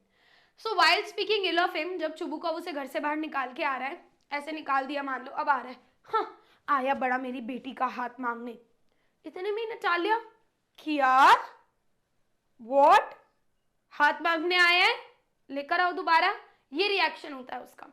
ठीक है। सो अनइंटेंशनली वो रिवील करता है कि तुझसे शादी करने आया था। नटालिया बहुत सरप्राइज हो जाती है और वो रिग्रेट करती है कि अरे यार शायद नटालिया को भी शादी करने की जल्दी थी, है ना। तो वो बोलती है अरे यार पापा जाओ आप लेकर आओ, उसे लेकर आओ। तो चुबुकॉफ परेशान हो जाता है, बोलता है भाई ये कैसी बेटी है ना, जो अभी बाहर निकलवा कर बेइज्जती कराकर दोबारा बोल रही है कि अंदर लेकर आओ। ये भी भैया आफत ही है कि बड़ी बेटियों के पापा बन जाओ, तो ऐसे वो बोलता है। अब वो लमोफ को दोबारा लेकर आता है, वो आ भी जाता है। तो नटालिया ट्राई करती है to deviate to another topic and start talking about shooting. अब नटालिया ट्राई करती है कि इस टॉपिक पे बात ना करें, किसी और टॉपिक पे बात करते हैं, ठीक है, शूटिंग की बात करते हैं, चलो हंटिंग की बात करते हैं। तो अभी फिर से बातों बातों में उनके कुत्तों पे कॉन्वर्जेशन आ जाती है। नटालिया बोलती है कि मेरा स्क्वीजर ज्यादा बेटर है, और लमोव बोलता है कि मेरा कुत्ता जो गैस है वो तुम्हारे डॉग से ज्यादा बेटर है। और नटालिया सारे वैलिड पॉइंट देती है कि मेरा कुत्ता सस्ता आता है ना, ज्यादा एक्टिव है। तो फिर से इनके बीच में लड़ाई शुरू हो जाती है। फिर से चुबुकॉव आता है और फिर से चुबुकॉव नटालिया की साइड लेता है और वो भी इस लड़ाई में शामिल हो जाता है, और एक और बार पूरी की पूरी सिचुएशन बद से बदतर होती जाती है। So now everyone get hyper and Lomov finally fall. अब लमोफ को क्या हो गया, पैल्पिटेशंस हो रहा है, अजीब से दिल धड़क रहा है, वो बेचारा नीचे गिर जाता है अनकॉन्शियस। गिरे हुए को भी सुना रहे हैं अभी तक ये लोग, सोचो गिरे हुए से भी ये लोग अभी रुके नहीं है। So even then the cursing continues. Suddenly Natalia को लगता है अरे पापा गिर तो गया था पर मर तो नहीं गया, रुकना जरा, ऐसे कर रही है वो। सो वो पानी पिलाने की कोशिश करते हैं बट वो नहीं पी पाता और वो डिक्लेयर कर देते हैं कि अरे ये तो मर गया, डेड है ये। अब इतने में ही लमोफ थोड़ा सा हिलता है तो उन्हें लगता है नहीं नहीं जिंदा है, तो वो उसे पानी पिलाते हैं। एंड चुबुकॉव क्या करता है, वो बोलता है भाई इससे पहले ये खड़ा हो और दोबारा से लड़ाई शुरू हो। लेटा लेटा अनकॉन्शियसनेस में ही हाथ लेता है लमोफ का और अपनी बेटी का हाथ दे देता है, बोलता है you make is the bride, भाई मेरी तरफ से रिश्ता पक्का है। सो अभी क्या होता है, वो बोलता है भाई मेरी ब्लेसिंग्स है, तुम भाई किस विस कर लो। सो लमोफ फुली कॉन्शियस नहीं होता, उसे समझ में नहीं आता कि ये चल क्या रहा है। ये नहीं उसको उठाए सोफे पे बिठाए, नहीं, लेटे लेटे ही उसको हाथ दे दिया, ले भाई ले ले। अब आगे क्या हुआ, When he finally come to his senses, जब वो थोड़ा सा कॉन्शियस स्टेट में आता है तो वो अपनी एक्साइटमेंट बताता है कि मैं एक्चुअली में आपको प्रपोज करने आया था, और फिर वो नटालिया के हाथ पे किस कर देता है। अब नटालिया चाइल्डिश बचकानापन तो है ही उसके अंदर, तो अभी जब सब सॉर्ट हो गया फिर बोल रही है हाँ, ये तो तुम मानोगे ना कि मेरा डॉग अभी भी तुमसे बेटर है। तो अब फिर से लमोफ चालू हो जाता है, नहीं मेरा डॉग तुझसे ज्यादा बेटर है। तो दोनों में ही एडमेंट मतलब जिद्दी, ठीक है, तो दोनों में ही ये बात है कि किसी को भी वो अपने से ऊपर नहीं रख सकते। तो जब शादी से पहले ये हाल है बच्चों, तो आप खुद ही समझ जाओ कि शादी के बाद तो इनका हाल क्या ही होगा। चलते हैं सेकंड लास्ट चैप्टर पे, that is glimpses of India. Are you guys ready? हाँ जी, दो ही चैप्टर बचे हैं बस, ठीक है, ग्लिम्पसेस ऑफ इंडिया और मिचबिल द ऑटर। सो पहले हम ग्लिम्पसेस ऑफ इंडिया करेंगे, फिर मिचबिल द ऑटर करेंगे। कर ले जल्दी से, क्या आप लोग तैयार हो?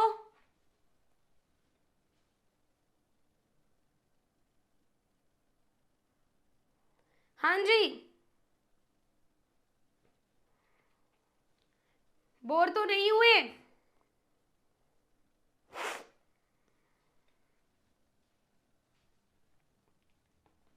चलो okay, super duper ready, very good. So glimpses of India शुरू करते हैं। अब इसमें 3 पार्ट है, ठीक है, चैप्टर ही 3 पार्ट्स में डिवाइडेड हो रखा है। अलग अलग पार्ट में इंडिया के बारे में ही बात हो रही है। सबसे पहले बात हो रही है गोवा की, कि गोवा में जो बेकर्स है, बेकर्स मतलब जो ब्रेड बनाते हैं, है ना, वो कितने ज्यादा फेमस है। सो लेसन शुरू होता है कि नरेटर बताते हैं कि भाई मेरे जो एल्डर्स है, जो बड़े लोग हैं, वो कैसे याद करते हैं गुड ओल्ड डेज जब पोर्चुगीज का रूल हुआ करता था और वो लोग अपने साथ ये ब्रेड लेकर आए थे, ठीक है। तो कैसे ये लोग याद करते हैं। They talk about the importance of bakers, कि भाई बेकर की तो इम्पोर्टेंस क्या थी उस जमाने में, और आज भी गोवा के अंदर बेकर्स की इम्पोर्टेंस बहुत ज्यादा है जब पोर्चुगीज जा चुके हैं। बेकर्स को गोवा के अंदर पेडर्स बोला जाता है, वेरी इंपॉर्टेंट, याद रखना। बोला गया है जो लोग मिक्स करते थे, यानी कि जो सामान बनाते थे, है ना, बेकरी का आटा वाटा गूंथते थे, और उनकी जो भट्टियां थी वो अभी तक, यानी कि लोग भले ही मर गए हों बट ये प्रोफेशन कंटिन्यू किसने करा है, ये प्रोफेशन कंटिन्यू करा है उनकी पीढ़ियों ने। तो वो भट्टियां आज तक जिंदा हैं, ठीक है। To serve the people of Goa with their famous bread loaves. तो गोवा के अंदर ना बेटा ब्रेड बहुत फेमस है, ये आपको याद रखना है, ठीक है। गोवा के अंदर ब्रेड बहुत फेमस है। अभी हम देखेंगे कि हर ओकेजन पे ना ब्रेड आता ही आता है। जैसे हमारे यहाँ काजू बर्फी हो गया और अलग अलग ढोडा बर्फी हो गई, है ना, कि राखी हो गई, दिवाली हो गई, कि मिठाइयाँ तो आएंगी ही आएंगी, होता है कि नहीं, बिल्कुल वैसे ही। So it is possible that original ones में नॉट एग्जिस्ट। बोला है जो पहले बनाते थे बेकरी प्रोडक्ट्स वो एग्जिस्ट नहीं करते, बट इनके जो बेटे हैं, जो आगे की पीढ़ियां हैं, वो ये प्रोफेशन कंटिन्यू कर रहे हैं। अब नरेटर हमें बताते हैं कि जब वो छोटे थे ना, तो बेकर आया करता था और उसके पास एक डंडा होता था जिसपे बेल होती थी, ठीक है। So the third of their bamboo stick can still be heard in some parts of the village. यानी कि पहले, आजकल तो बेकरी खुल गई है, हम लोग जाते हैं, बट पहले बेकर गांव में आया करता था। तो थर्ड मतलब ऐसे मारते हुए, मतलब जब वो चलता था अपना डंडा अपने साथ लेकर, तो वो आज भी कुछ विलेजेस में कायम है। Same jingling third would wake the narrator and his friend. वो बोल रहा है जब हम बच्चे थे तो हम उसी आवाज से जग जाया करते थे, बिना ब्रश करे हम लोग सीधा भाग जाया करते थे, है ना, बेकर के पास, क्योंकि हमें पता था कि वो हमारे लिए चीजें लाएगा। अब बच्चों को सबसे ज्यादा क्या पसंद था, ब्रेड बैंगल्स। क्या पसंद था, ब्रेड बैंगल्स, ये इंपॉर्टेंट है, याद रखना। और कलेक्ट कौन करता था ब्रेड, जो मेड सर्वेंट होता था घर का, वो कलेक्ट करता था, ठीक है। और बच्चों को ब्रेड बैंगल्स बहुत पसंद थे। अब बोला गया है कि बेकरी प्रोडक्ट्स का बहुत ज्यादा इंपॉर्टेंस है गोवा के अंदर, यानी कि कोई भी फंक्शन होगा तो बेकरी प्रोडक्ट्स तो होंगे ही होंगे। जैसे कि याद रखना, ये बहुत इंपॉर्टेंट पार्ट है, जो बॉल या स्वीट ब्रेड है वो मैरिज गिफ्ट्स का पार्ट है, कि अगर आप किसी को शादी में गिफ्ट दे रहे हो तो आपको ये तो देना ही है। केक हो गया, बॉलिनास हो गया, कोकोनट कुकी हो गई, ये हर फेस्टिवल पे बनाया जाता है। और अगर मान लो आपकी बेटी की एंगेजमेंट है तो जो उसकी मम्मी है वो सैंडविचेस जरूर बनाएगी, किससे बनेगा, ब्रेड से। तो यानी कि हर ओकेजन पे ब्रेड की बहुत ज्यादा इंपॉर्टेंस है गोवा के कल्चर के अंदर। अब आगे बताया गया जो बेकर्स है वो पहले क्या पहनते थे, एक फ्रॉक तरीके का कुछ कपड़ा पहनते थे जिसे कबाई बोलते थे, जो उसके घुटनों तक आता था। बट जब नरेटर बड़ा हुआ तब शर्ट और ट्राउजर पहनने लगे, तो जो ट्राउजर था वो पूरा नहीं था, कैपरी टाइप था, नीज तक आता था, ठीक है। तो ये उसने बताया, और आज की डेट में तो नॉर्मल कपड़े ही पहनते हैं। So they generally collected their bills. अब बेकर इतना ज्यादा, आप मानोगे नहीं, अमीर होता था, ठीक है। बोला जाता है कि उसकी फैमिली, उसके सर्वेंट कभी भूखे नहीं मरते थे, क्योंकि बेकरी प्रोडक्ट्स की इतनी ज्यादा वैल्यू थी, तो उसके खाते चलते थे। और वो अपना बिल ना महीने के एंड में कलेक्ट करता था, पेंसिल से दीवारों पर वो लिखता रहता था जो भी उसका हिसाब बनता था। Bakery has continued to be a profitable profession. अब बेकरी ऑब्वियसली अगर इतनी डिमांड है तो प्रॉफिटेबल तो होगा ही, ठीक है। और इनकी फैमिलीज हमेशा खुश और प्रॉस्पेरस रहा करती थी। नेक्स्ट है कूर्ग। कूर्ग एक छोटी सी डिस्ट्रिक्ट है कर्नाटका में, जिसके बारे में ये जो टॉपिक है वो आपको दे रखा है। बोला गया है इस जगह पे बहुत ही ज्यादा अमेजिंग वेदर होता है पूरे साल, यहाँ पे रेन भी अच्छी आती है मॉनसून सीजन में। जो कूर्ग के लोग हैं ना उन्हें ब्रेवेस्ट बोला जाता है, ठीक है, यानी कि सबसे ब्रेव लोग अगर कोई हैं तो वो कूर्ग के, ऐसा बोला जाता है। बहुत सारे बच्चे कंफ्यूज हो जाते हैं कि कूर्ग में टी होता है या कॉफी, तो coffee is the main crop, आप लोग याद रखना, ठीक है। Coffee is the main crop grown in this region. बहुत सारे एनिमल्स भी आपको यहाँ पर दिख जाएंगे कूर्ग में, ठीक है। ब्रह्मागिरी हिल्स भी है यहाँ पर, आइलैंड भी है, तिब्बतियन सेटलमेंट भी है। तो ये सारी की सारी चीजों से कूर्ग एक बहुत ही ज्यादा बढ़िया टूरिस्ट अट्रैक्शन प्लेस है। राइटर डिस्क्राइब करते हैं कूर्ग के हिल स्टेशन को, जो कि वेस्टर्न घाट्स में है कर्नाटका के अंदर। वो बैंगलोर और मैंगलोर के बीच में पड़ता है रास्ते में। सूटेबल टाइम अगर आप जाना चाहते हो तो आप सितंबर से मार्च के बीच में जा सकते हो। जो प्लेस है वो अपनी कॉफी प्लांटेशंस के लिए बहुत ज्यादा फेमस है और रेन फॉरेस्ट यहाँ बहुत सारे हैं, यानी कि पूरे कूर्ग में 30% तो रेन फॉरेस्ट ही आपको देखने के लिए मिल जाएंगे।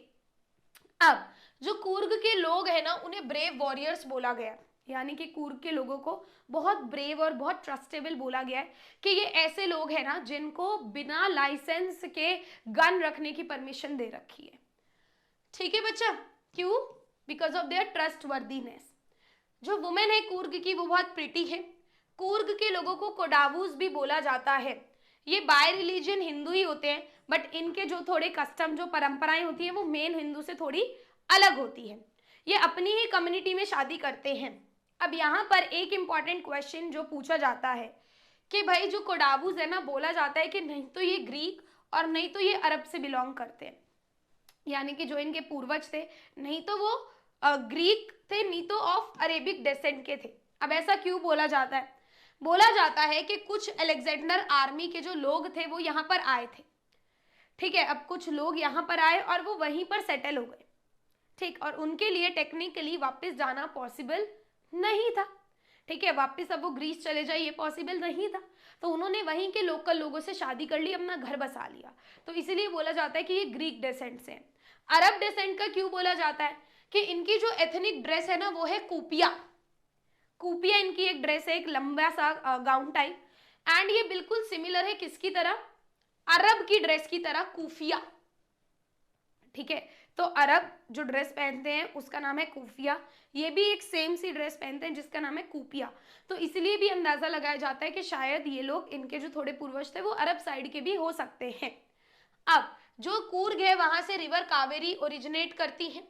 एक बहुत बड़ी विशाल फिश यहाँ पे पाई जाती है जिसका नाम है महासीर, और बहुत सारे अलग अलग एनिमल और बर्ड जैसे कि किंगफिशर, लंगूर, स्क्विरल्स, एलिफेंट्स भी आपको यहाँ पर देखने के लिए मिल जाएंगे। यहाँ का जो एटमॉस्फेयर है वो बहुत ही ज्यादा काम है। टूरिस्ट यहाँ पे बहुत रिलैक्स करते हैं, इंजॉय करते हैं एडवेंचर स्पोर्ट्स। बहुत सारे एडवेंचर स्पोर्ट्स यहाँ पर होते हैं जैसे कि राफ्टिंग हो गया, बाइकिंग हो गया, ट्रैकिंग हो गया। अब जब लोग ट्रैक कर रहे होते हैं, है ना, जब लोग पहाड़ चढ़ रहे होते हैं तो उन्हें बहुत सारे एनिमल्स भी ट्रीज पर दिखाई देते हैं। अब जो मेजर टूरिस्ट अट्रैक्शन है वो है ब्रह्मागिरी हिल्स, ठीक है। एक आइलैंड भी है, तिब्बतियन सेटलमेंट भी है, तो ये सब चीजें आपको याद करनी है। Clear everyone?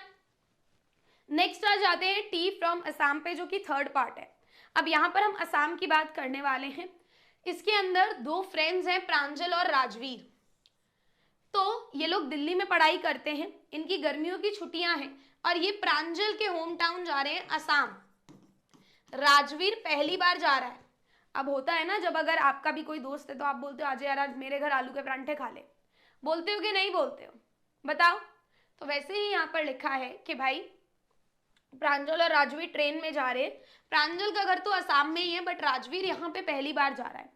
असम को टी कंट्री भी बोला जाता है क्योंकि यहाँ पर लार्जेस्ट कंसेंट्रेशन ऑफ प्लांटेशंस हैं, ठीक है, टी के in the world.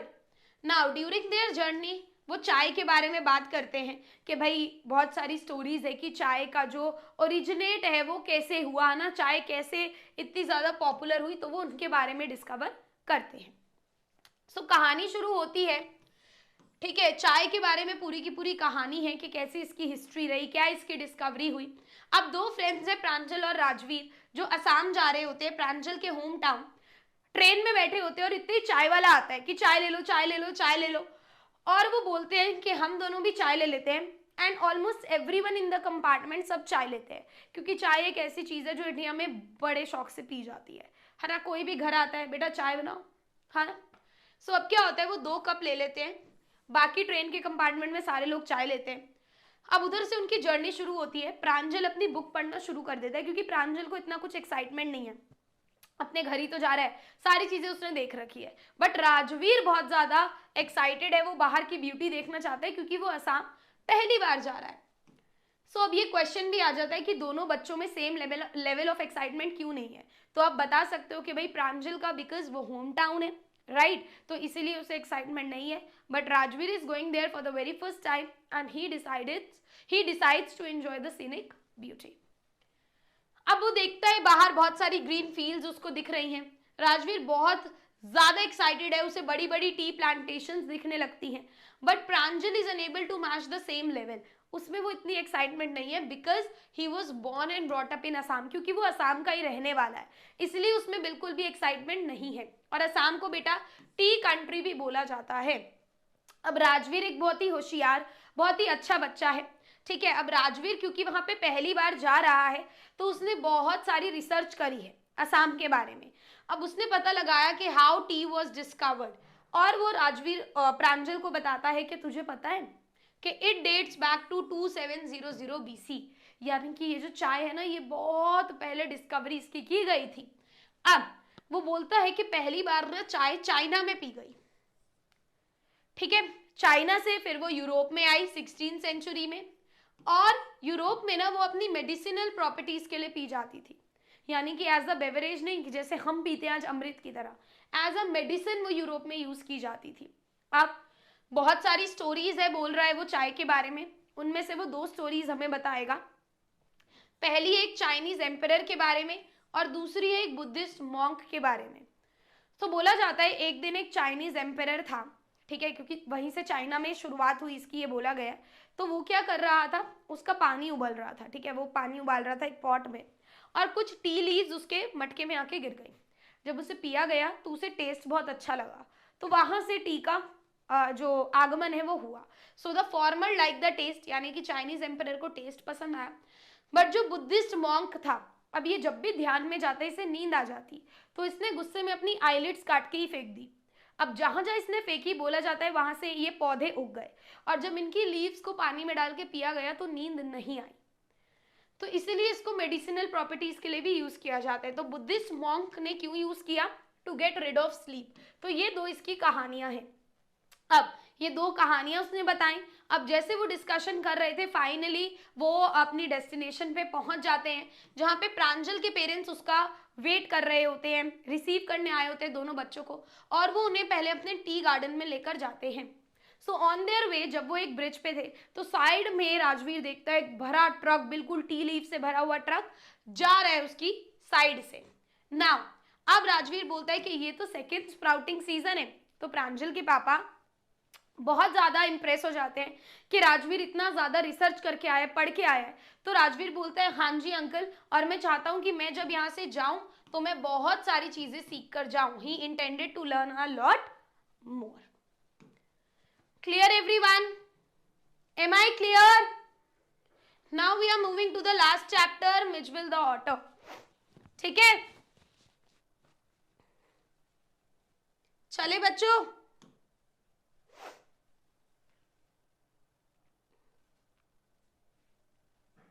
All right.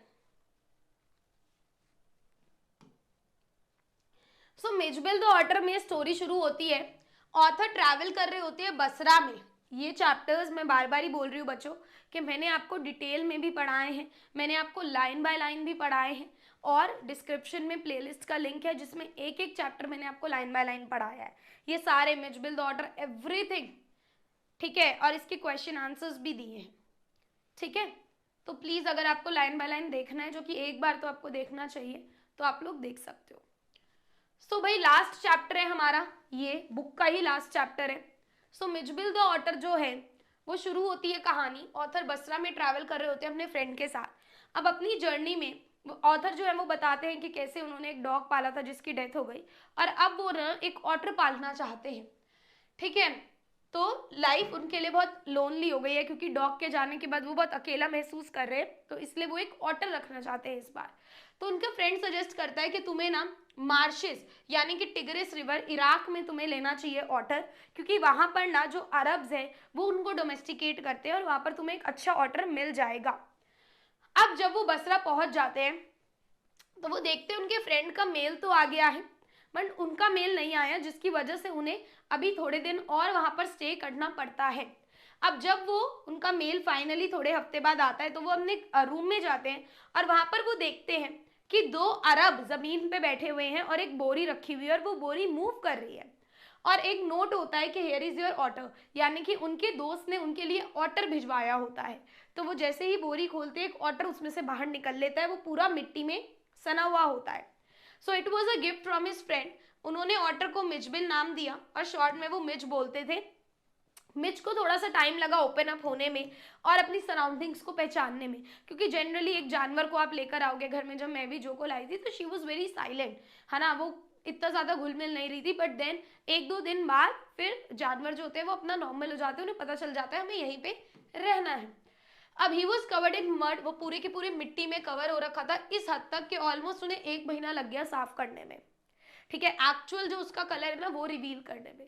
वो उन्हें रोज नहलाते बट 1 महीना लग गया पूरा साफ करने में।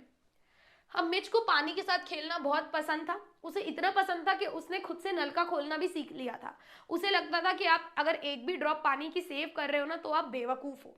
ठीक है, तो आपको ना पानी की एक भी ड्रॉप सेव नहीं करनी है, उसके अकॉर्डिंग आपको पानी की हर एक चीज वेस्ट, मतलब पानी पूरा वेस्ट कर देना है। He believed that each drop of water should be squished and splashed till the bowl had been emptied. Everything was going smoothly in Basra. तो बसरा में ऑर्डर के साथ सब अच्छा जा रहा था और अब टाइम आ गया था वापस घर जाने का, वापस लंदन जाने का। अब प्रॉब्लम ये थी कि मिचबिल को लंदन कैसे हम लोग लेकर जा सकते हैं। सो ब्रिटिश एयरलाइंस जो थी वो एनिमल्स को अलाउ नहीं करते थे, वो अपने एरोप्लेन में एनिमल्स को अलाउ नहीं करते थे।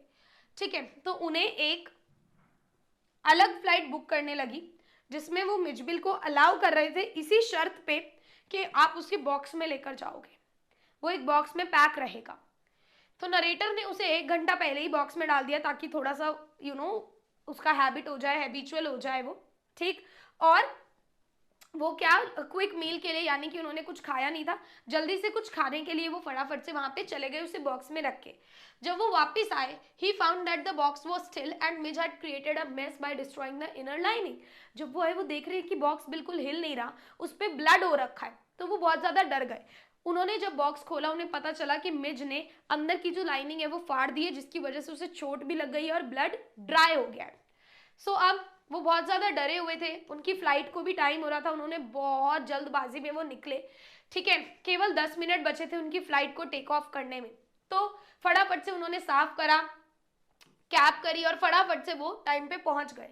अब सब लोग एयरपोर्ट पे बहुत ज्यादा गुस्से में थे, बट एक एयर हॉस्टेस थी बहुत प्यारी जिसे उन्होंने एक्सप्लेन करा सारी चीजें, who advised him to keep the box on his lap।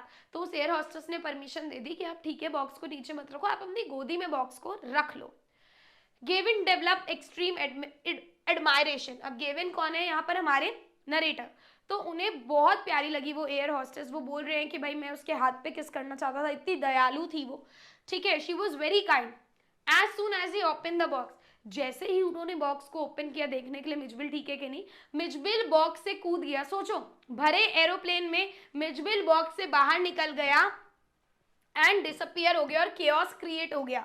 जब मैं आपको लाइन बाय लाइन पढ़ा रही थी तो मैंने आपको फोटो भी दिखाई थी, आपकी एनसीईआरटी में फोटो भी है कि कैसे उसने पूरा का पूरा केओस क्रिएट कर दिया।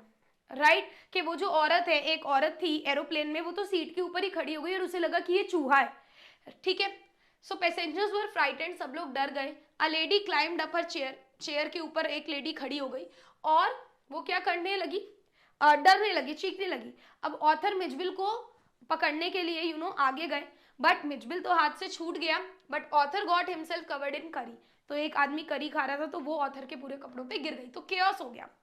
एयर हॉस्टेस ने बोला कि सर आप अपनी सीट पे बैठ जाओ और मैं आपके लिए लेकर आती हूँ ऑर्डर को। सो फाइनली वो लेकर आई, फाइनली ऑर्डर खुद ही आ गया था उसके पास एंड वो किसी तरह लंदन पहुंचे। अब जब वो लंदन पहुंचे सारी चीजें सही थी। मिचबिल की हरकतों के बारे में बताया गया है कि he was fond of playing, उसे पिंग पोंग बॉल के साथ खेलना बहुत पसंद था, मार्बल्स के साथ खेलना बहुत पसंद था। उसने अपना ही एक गेम बना लिया था सूटकेस से, यानी कि ऑथर के पास एक डैमेज सूटकेस था, तो वो क्या करता, उसे ऐसे खड़ा कर देता। अब वो यहाँ से बॉल फेंकता और बॉल इससे पहले यहाँ आए वो फटाफट से भाग के बॉल को पकड़ लेता। तो उसने एक अपना ही बॉल, अपना ही गेम उसने डेवलप कर लिया था। ठीक है, नरेटर उसे वॉक्स पे भी लेकर जाते और उसके साथ खेला भी करते। अब जब भी नरेटर उसे वॉक पे लेकर जाते तो वो हमें रिएक्शन बता रहे हैं कि लंदन के लोगों के कैसे अलग अलग रिएक्शन रहते। क्योंकि लंदन के लोगों को ऑटर्स के बारे में कुछ पता नहीं था कि ये कौन सा जानवर है, तो वो वाइल्ड गेस करते कि ये क्या है। कुछ को लगता कि ये गिलहरी है, कुछ को लगता बेबी सील है, कुछ को लगता हिप्पोपोटामस है, तो वो हंसते बहुत ज्यादा कि देखो इसे ये लगता। बट ऑथर बताते हैं कि सबसे ज्यादा शॉकिंग गैस पता है किसने करा? तो मैं लेकर जा रहा था ऑटर को और सामने एक लेबरर काम कर रहा था, वो गड्ढा खोद रहा था, तो वो ऐसे देखता है पहले तो और फिर बोलता है ये क्या चीज है। यानी कि ऑथर को ही बहुत हंसे, वो बोलते यार सब लोग एटलीस्ट कुछ जानवर का नाम तो ले रहे थे, बट ये लेबरर बोल रहा है what is that suppose to be, कि उसे तो समझ नहीं आया कि ये है क्या। तो वो बोल रहे कि सबसे ज्यादा स्ट्रेंज और फनी एक्सपीरियंस तो मेरा ऑटर के साथ यही था। Clear everyone? So that's it.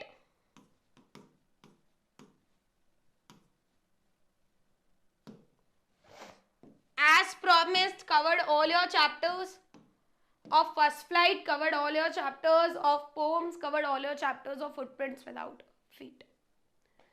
So यहाँ पर हमारी जो क्लास है वो पूरी की पूरी समाप्त होती है, खत्म होती है।